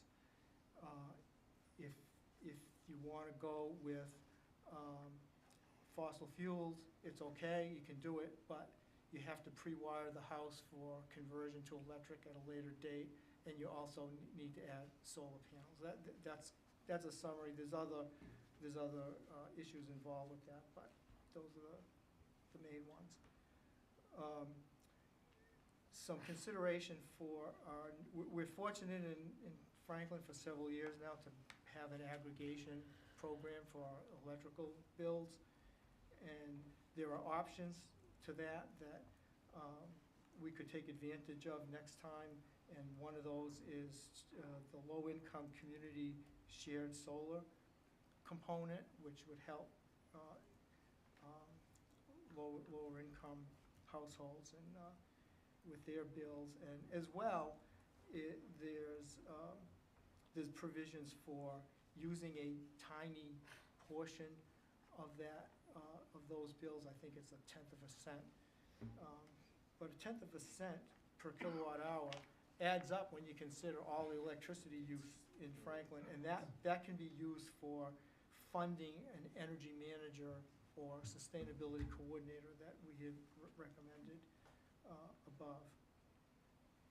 We also have supporting the agricultural community in addressing climate threats, encouraging sustainable landscape practices, including low-impact development, but also using native plants and encouraging sustainable equipment, as well as supporting outreach efforts for climate resilience education and resources. And there are private groups in town that do that already, and we can help support that. And let's see, next. Goal 4, strengthening resilience to climate impacts. We had suggested inventorying town culverts and stormwater management systems. That has been done already by the town, but the next step would be to improve those as needed. And a part of that is to participate in what's called the Municipal Vulnerability Preparedness Program. We're in that already. Kind of like with green communities and climate leaders, there's a 2.0 version, but we should consider moving to that higher level. Again, remove and reduce heat islands. That's really in part a component of tree canopies, and removing impervious surface, which also helps the stormwater management issue. Updating the emergency response plan to ensure the needs of vulnerable populations during extreme weather events. And finally, final goal, support programs to reduce waste.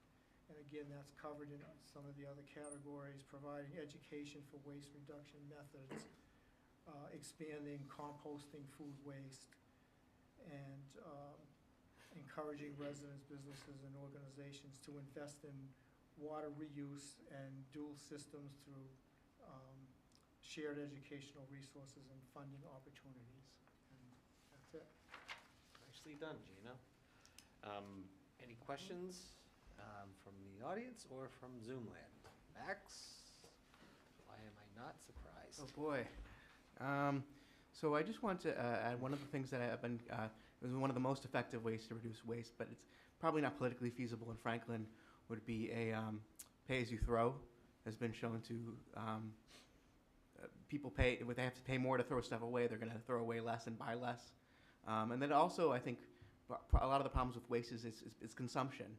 People who are wealthier consume more, and they recycle more, but they also throw away more.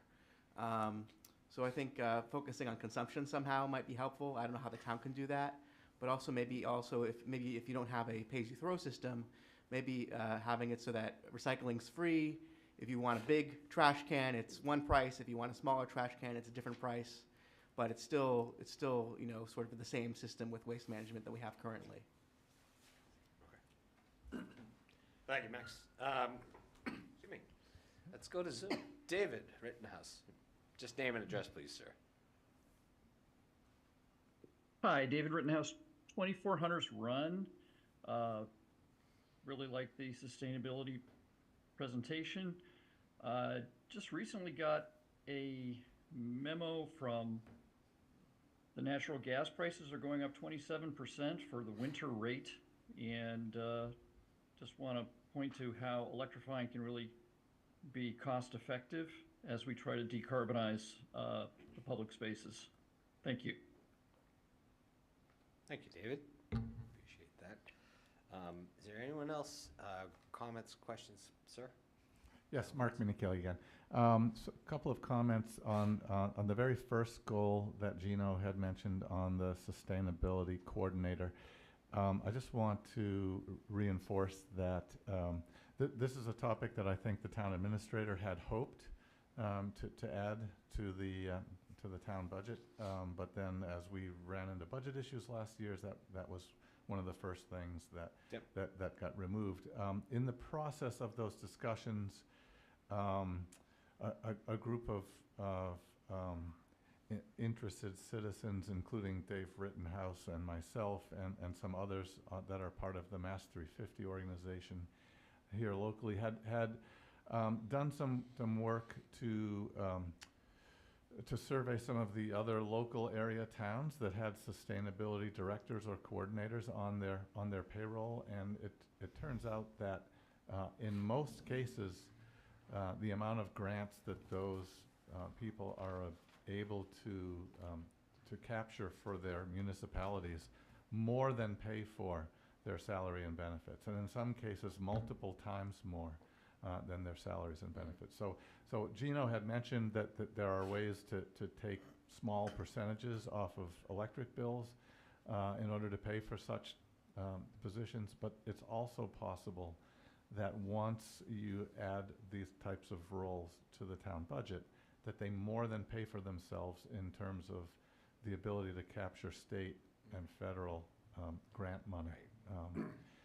The only other comment I would like to make is, and that's on sustainability goal S 1.9, where Gino had spilled out in the document that the goal was to ensure 100% of the town's energy comes from clean and renewable energy through the purchase of New England renewable energy certificates.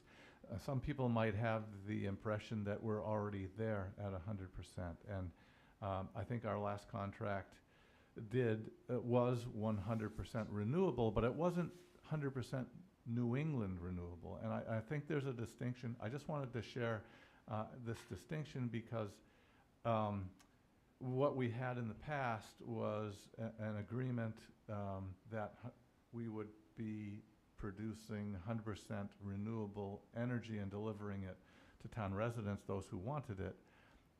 Some of those certificates, some of those renewable energy were in the forms of certificates by companies that might be located in Texas, for example. And those electrons produced in Texas don't make it.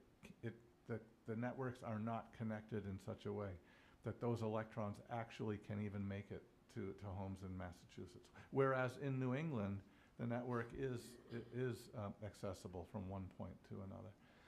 So the point of having this New England Renewable Energy Certificate on here is important because it actually drives us to cleaner air in the New England area than we would have otherwise.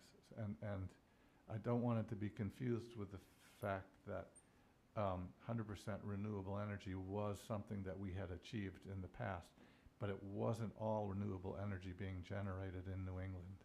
And so it truly wasn't having the same impact that this goal could have. I'm fully in support of it. I just wanted to share some additional detail on it. Thank you.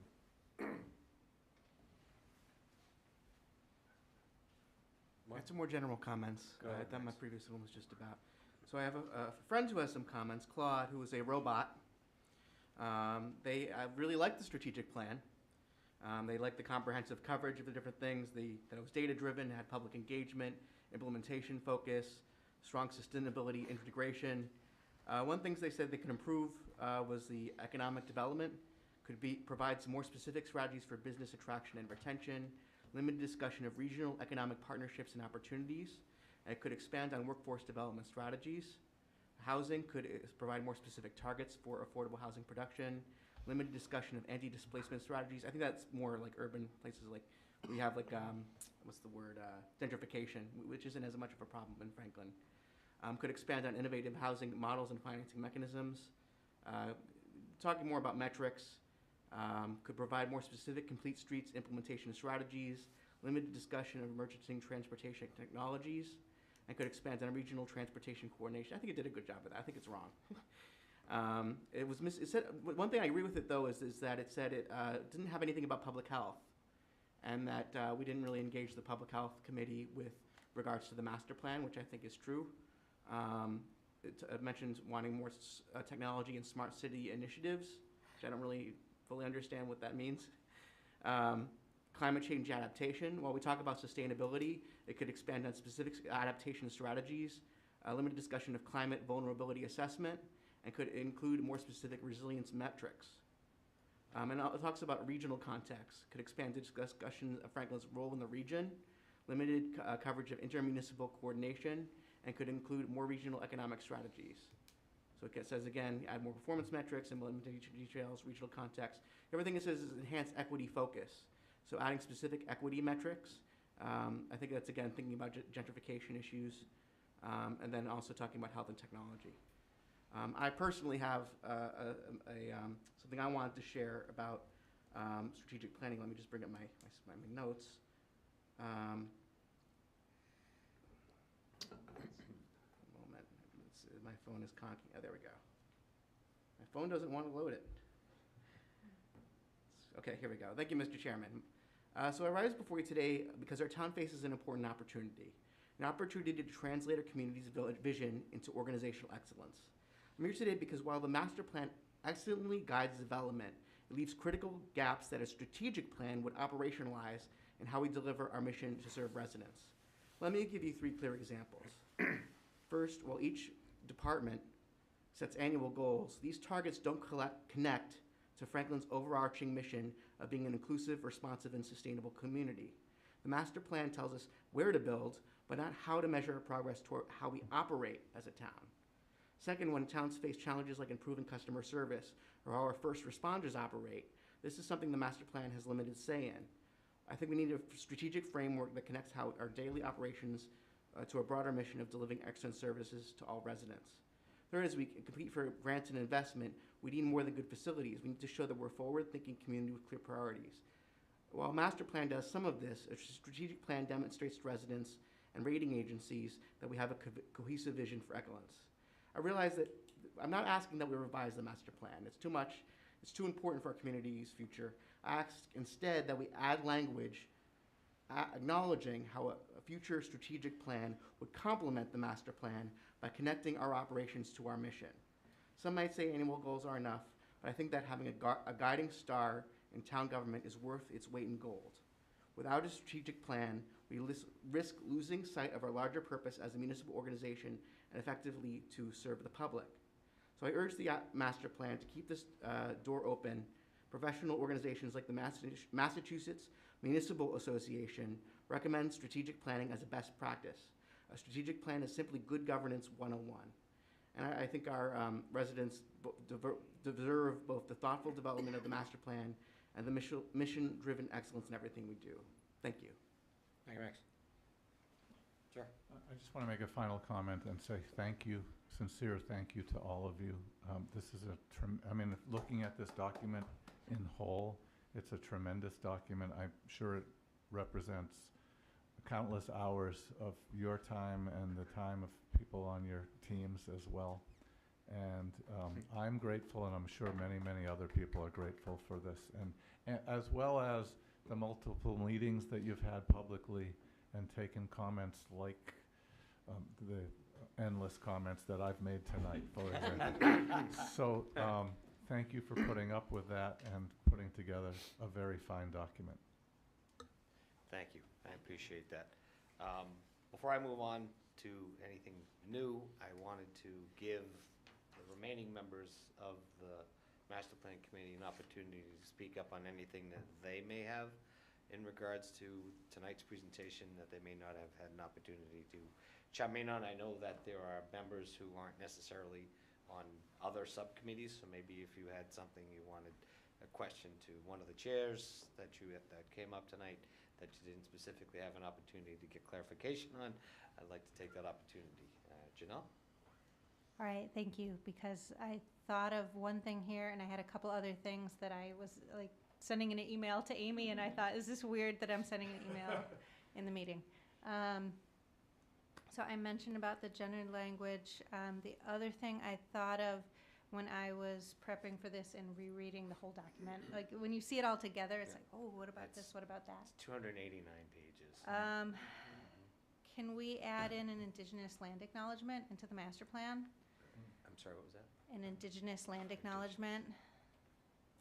And then, should we have a goal somewhere in the master plan, whether it's in natural, cultural, historic resources, or whether it's in land use and zoning, just about acknowledging that we're on native land, and this is something that the town could strive to recognize more in our public buildings, or, just make it more visible. Maybe it fits in a signage, Maybe, goal. right? Yeah, I don't- At our gateways or at the town center or something.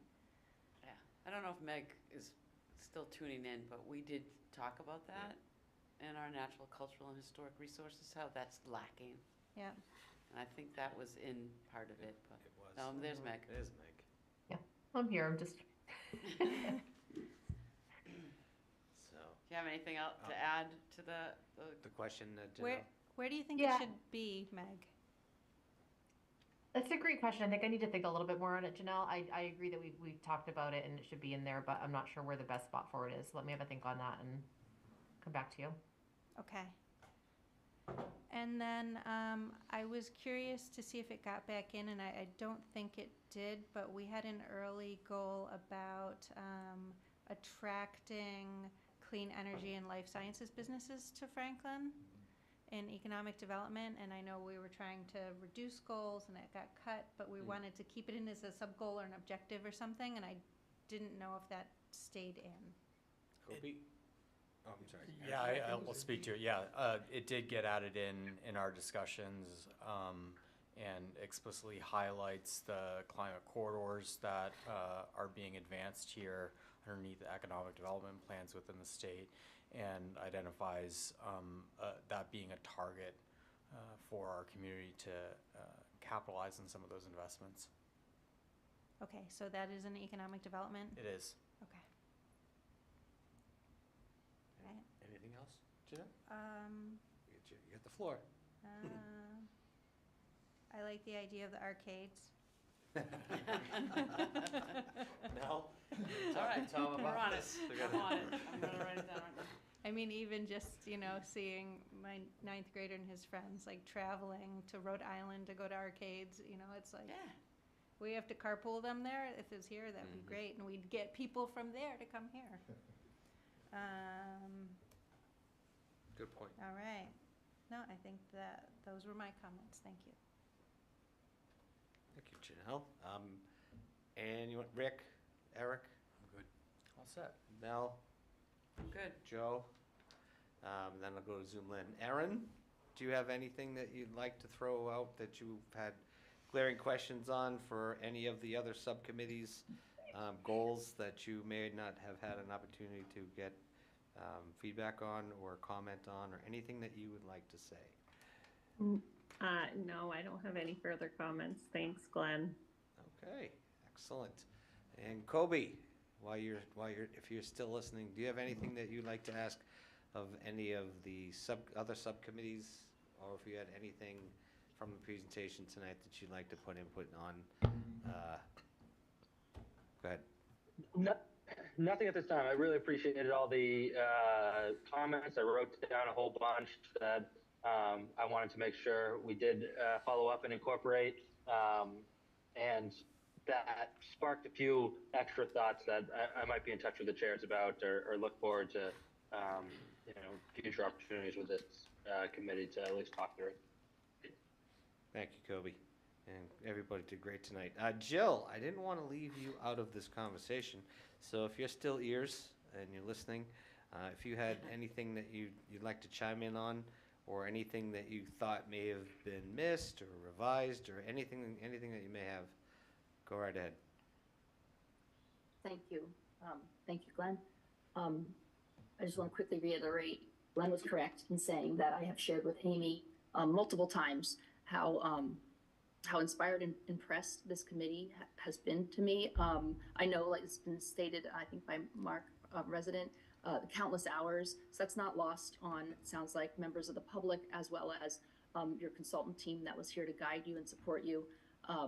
So I know you thoroughly got a handle on this topic areas and really worked to take the previous master plan, assess what was done, what wasn't done, why, and add to it to move forward for the aspirations of the community, for the next 10 or 15 years. So I just wanted to note that at this point, just so for the public knows, I know the folks working on this, I think we've had these conversations, but sort of it's like a now what. So this is ideally considered a living document. It'll go court approval, for approval, and it will be kind of like stamped and done. But in terms of how it lives in the town, Franklin's in a great place in that your planning and community development department already has in place a procedure on how they keep the master plan alive, reviewed, and kind of checking on the status of different actions so that it doesn't go on a shelf, but the different town departments have a chance to review it, kind of assess goals for the coming year, and that all works into resources, funding, priorities, and things like that. So I just wanted to let everybody know that that's sort of where this goes, is into sort of living for the next 10 years or so, kind of revisiting. And so of all the comments that we heard tonight and that Amy will receive via email, those will all be acknowledged and addressed to the best of the abilities of the committee and Amy and ourselves on the consultant team. But know that it's not, know that it can be updated and changed in the future as things in town evolve or the world changes. So it's meant to kind of be the guide, to achieve the goals for the future, and some of the details can be refined, going forward. So that's all I kind of wanted to say. And I don't know, Amy, if you have anything to add to that, but the great thing is that there's already a mechanism in place that already asks for and does regular reviews of the implementation plan. Thank you. Jill, before I let you go, and I'll let Amy chime in just a second, I just have kind of a holistically from 10,000 feet overview of the master plan, the whole 289-page document that we have. I know one of the things that we had discussed at the beginning, and I still have my list right here of photographs and adding some more, interesting additives to the master plan. One of the things that I teach code, and the National Electrical Code actually has a committee solely dedicated to what they call the style manual, meaning that it has a specific way to read. It's just for the sole purposes of readability, style, certain fonts, and certain et cetera, et cetera. One of the things that I'd like to chat with you kind of off mic is what can we do with the document to, say, add hyperlinks, maybe something that will, like, for instance, we have references to external documents that we may be able to put links or hyperlinks into the PDFs so that people will automatically be redirected to those documents, or for instance, Open Space and Recreation with the Conservation Commission, that can be something that's hyperlinked in the document, and just to kind of add a linkability here to the document. Is that feasible at this point for some of these sections still? Yes, that's something that we'd be happy to talk with you about, muted. to kind Sorry, of Jill. Make a list of those sort of She's not, we lost her. requests No, and she's not. what Jill, you think would hold on one second. Jill, We we can't can't hear hear you, you. I don't know what it is, it's not on my. She's not muted, I don't know if her volume. I haven't changed anything. I haven't changed anything. Can you hear me? I could hear Jill. Chris Great. can hear her, but we can't. You're definitely not muted, Jill. Okay.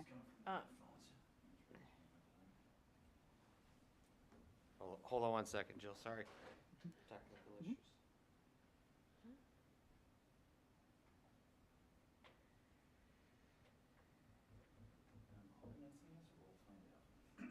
Jill, say something. Can you hear me? Yes. Yeah. Yay. So after all that, my answer, Glenn, is yes. Happy to talk with you offline and to accommodate those requests to make it a robust document with easy hyperlinks. Excellent. And first off, the color schemes. I'm very keen to the color schemes. I think this is a very good way of separating out all the content areas. One of the things is kind of still a general question to you, Jill, or even to Amy at this point. What is the feasibility of putting this in, putting the content areas into, say, document 1, document 2, document 3, document 4, so that, for instance, people, if they have just something specific towards housing, or if they just have something specific towards land use, that they can actually pull out that addendum and just kind of treat it as if it were its own document as part of this draft. Just in other words, That we have to, like volumes. Yep. Is that kind of a little too much of a stretch? yes, I think it is. Okay. And also keep in mind that the chapters are kind of, interrelated, and that's highlighted in the implementation plan. We kind of have a column showing the different elements, that are cross-cutting. And I think the committee did a great job of reducing repetition of things and decided where to put it, knowing that it also affects other areas. So great job by the committee doing that. So because we have the inventory and assessment, key issues, and implementation plan, all of which have parts that relate to all the different elements, I do think for this effort, that would be a bigger undertaking to pull those pieces out and put them into separate reports. Okay. Thank you. That was just one of my thoughts. Amy, did you have? No, thank you. I think I commend the committee. You guys have done a great job putting together the implementation, the goals, the action items. Taking in these comments tonight it is great. I think we got some good feedback that should hopefully not change the plan too much, but maybe a little bit more here and there in some of the action items. That'll help out. And I know there's been a lot of work that's gone into this plan, so I truly appreciate the committee who's done a lot of this work. I could move on to next steps, but I can hold off if you're not ready for that. Give me just 1 second Okay. before you go into next steps. Yep. This is just a general comment to all the members of the committee. We also have the opportunity still between now and when we make our final changes on, or after the final public input on December 2nd, to review this 289 document and make comments regarding, the layout, the readability of it all, anything that you feel may need tweaking. If you do a word search, or you do a grammar check, or you see something that you pick up that maybe somebody might have missed, please do make comment about this back to Amy directly, so she can make, or Jill can make whatever changes are necessary, or even if there's a little something that you think might be a significantly useful additive to the document, whether it be, say, a map or a picture, or some kind of illustration, or even a picture, something that's going to add to it. Ultimately, this is the final review of this document before it kind of comes to its final draft sometime mid-December, which brings me to dates. I just wanted to talk about the next dates really quickly. Correct me if I'm wrong, December 11th, that's today, no, I'm sorry. December 11th we have for revising according to public input. It's still on our calendar. That hasn't changed. Okay, now I gotta fix that then, 'cause I don't think it's December. Okay. I thought our date was December 4th to me. December 4th. Right? Okay. Just wanted to revise Have to my bring the dates calendar here. up here. So my thoughts were by the next meeting that we collate all the comments received tonight, received by email, or received between now and December 2nd, and bring that to the meeting, hopefully get it to the committee sooner, and go through those comments of which ones will be taken in and which ones they may not want to take it, or may just want to adjust or work with. So that would be the next meeting after that. We would take those comments back from that meeting, incorporate it into the document, and hopefully have the committee do one final review prior to go in Prior front to of January. planning board Yep. in January. Okay, we can talk about that Mhm. once we get the public input Sure. on the 4th. Okay. Okay. Just thinking about the dates. One of the other things, and I'd like to throw this out to everybody, it would be keen for us to potentially kind of repeat this type of meeting with this presentation at the senior center or out in some type of public venue. Would this body entertain, say, a Saturday, say at the senior center or the library or anything out in the public, at the high school or something, where we can get one kind of last ditched effort to reach the public before we get the final public input on the 4th of December?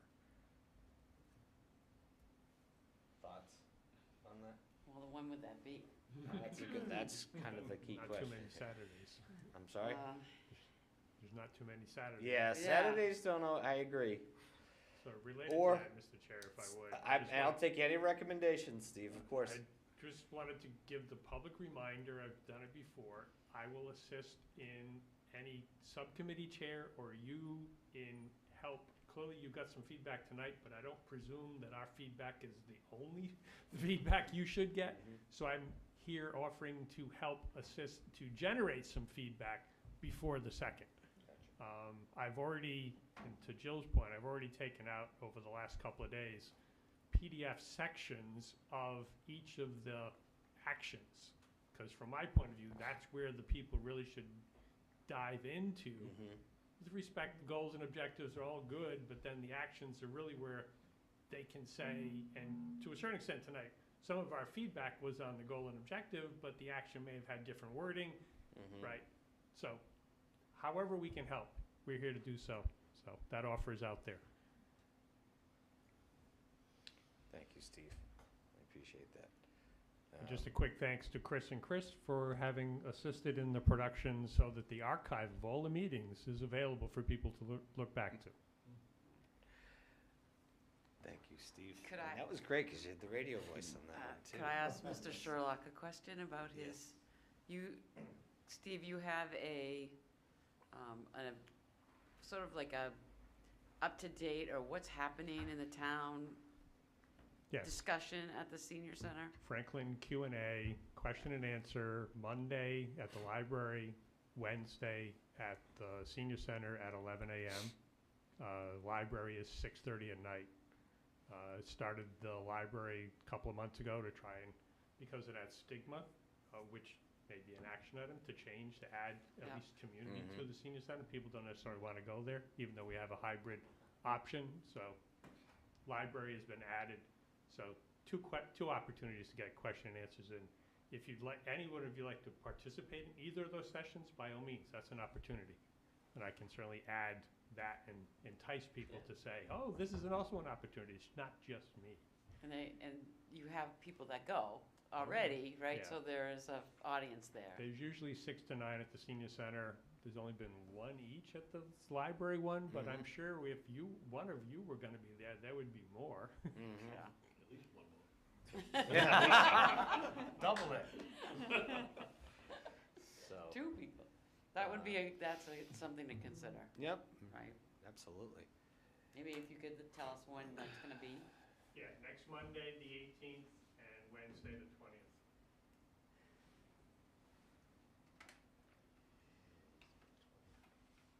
Thank you. Thank you, Steve. Well, as I look at the calendar here at the town's website, I notice that there is November 30th, which is a Saturday, and it is prior to the December 2nd date that the public input would be required to be in. So I don't know if It's not a holiday weekend. Oh, yeah, that was Yeah, it is. Thanksgiving. Thanksgiving. Oh, I'm a dumb head. I'm looking at I'm so used to looking at my calendar instead of this calendar. That's Probably Thanksgiving. why it's empty. That's Yeah. why. My head's empty I mean, too. I know. calendar. Hold on, let me look at my regular schedule. Oh, there's my regular schedule. Uh-huh. Yeah, that's correct. The 30th is, Yeah. Yeah. all right, so the 23rd maybe? That's the start of the holiday weekends, almost, but, that's next Saturday. I'm going to Bruins on Saturday this week, so I can't do this week. But, 23rd is probably the best Saturday prior to December 2nd would be. I don't think you're getting very many people that are excited Well, about it. I like the idea. You know, we had this conversation last time too. Yeah. And what can we do to get greater participation and comments on it? I think rather than us having a bespoke event for it at the senior center on a Saturday, like to the extent that it can get integrated into an event that's already there. I know there's been a breakfast, and those are quite common at the senior center. And there's, as breakfast is being done, there's an abbreviated version of this dialogue. Yes. And then I think that would be helpful, and I'd certainly be willing to put myself forward too, to be at that event to share some of that communication. But I think you need something else as a hook to go there. You're right. To listen in. Eric, that's a great idea because on the 21st is office hours. Yes, the 21st. So, state and local elected officials go there Yeah, and the only we problem is I sit on can't. at this table. And maybe if we had a printed version even for Well, people to look at. if Kobe or yourself I mean, would be I willing. I usually go. If Kobe we- goes. I can't unfortunately because I teach up there, but I know. if you or Kobe would be willing to Yeah. to host that, we can give the seniors a presentation on that Thursday, the 21st. And again, it Well, we like can Eric, just have like it. Eric said, it just needs to be. We can just have it with us abbreviated. and talk about it. That's it. Yeah. Okay. But with the option of giving them either an email address or something for them that they can actually go on and give their feedback directly to Amy so that we get further input. I would love to hear what the seniors have to say. Okay. Kobe? I'm Kobe. Boy, What what are you trying to say, Glenn? No, I was thinking of Kobe doing that. No, I just wanted to say that, is it possible, just another option to like appoint a subcommittee to come up with ideas to get more feedback and maybe even get the feedback themselves? The only thing is if I you have a can subcommittee. appreciate that, but yeah. unfortunately, this close to the due date, Okay. it's probably Yeah. not gonna happen. It's, as you can see, Max, it's tough enough to get everyone in the room due to family obligations and other things. There's been some crazy bugs going around as well, so hopefully everyone is getting well. No, I mean, actually have a subcommittee to actually collect it themselves. So like appoint 3 people to go to the senior center on a Tuesday when there's people there, Well, we'll have our representatives there. That Yeah. They'll note the feedback, and then hopefully any other seniors will reach out to Amy directly through the email. Yes, Amy. Thank you, Mr. Chairman. So I'm going to reach out to the administrator's office to also send out another social media blast. Thank you. I was gonna ask you that. Yep. Beat me to it. So, yep, I'll be doing that as well. Which will be the last thing I say tonight before we adjourn, is I would love it if everybody on the committee would take the opportunity to take the link that's on the town's website and post it to their social media so that people get as many opportunities to get their feedback and see the document and potentially see this presentation. How soon can we have these slides? I'll put it on tomorrow. Perfect. Mhm. And then, all right, right underneath the master plan document, so maybe we can. Yes. Perfect. So Yes. then one-stop shopping, so they can get all of it. Exactly. That would be good. All right. Before I adjourn, does anyone have any last comments, questions, or anything they'd like to throw in? All right. With that, I'll entertain a motion to adjourn. So moved. Second. Roll call vote. All right. Meg, Yes. Gino, Yes. Rick, Yes. Janelle, Yes. Eric, Yes. and absent, right? Joe? Yes. Erin? She gone? Yes. Thank you. Um, Nels, yes. Kobe? Yes. Glenn? Yes. We're adjourned. Good night, everybody. Non-debatable.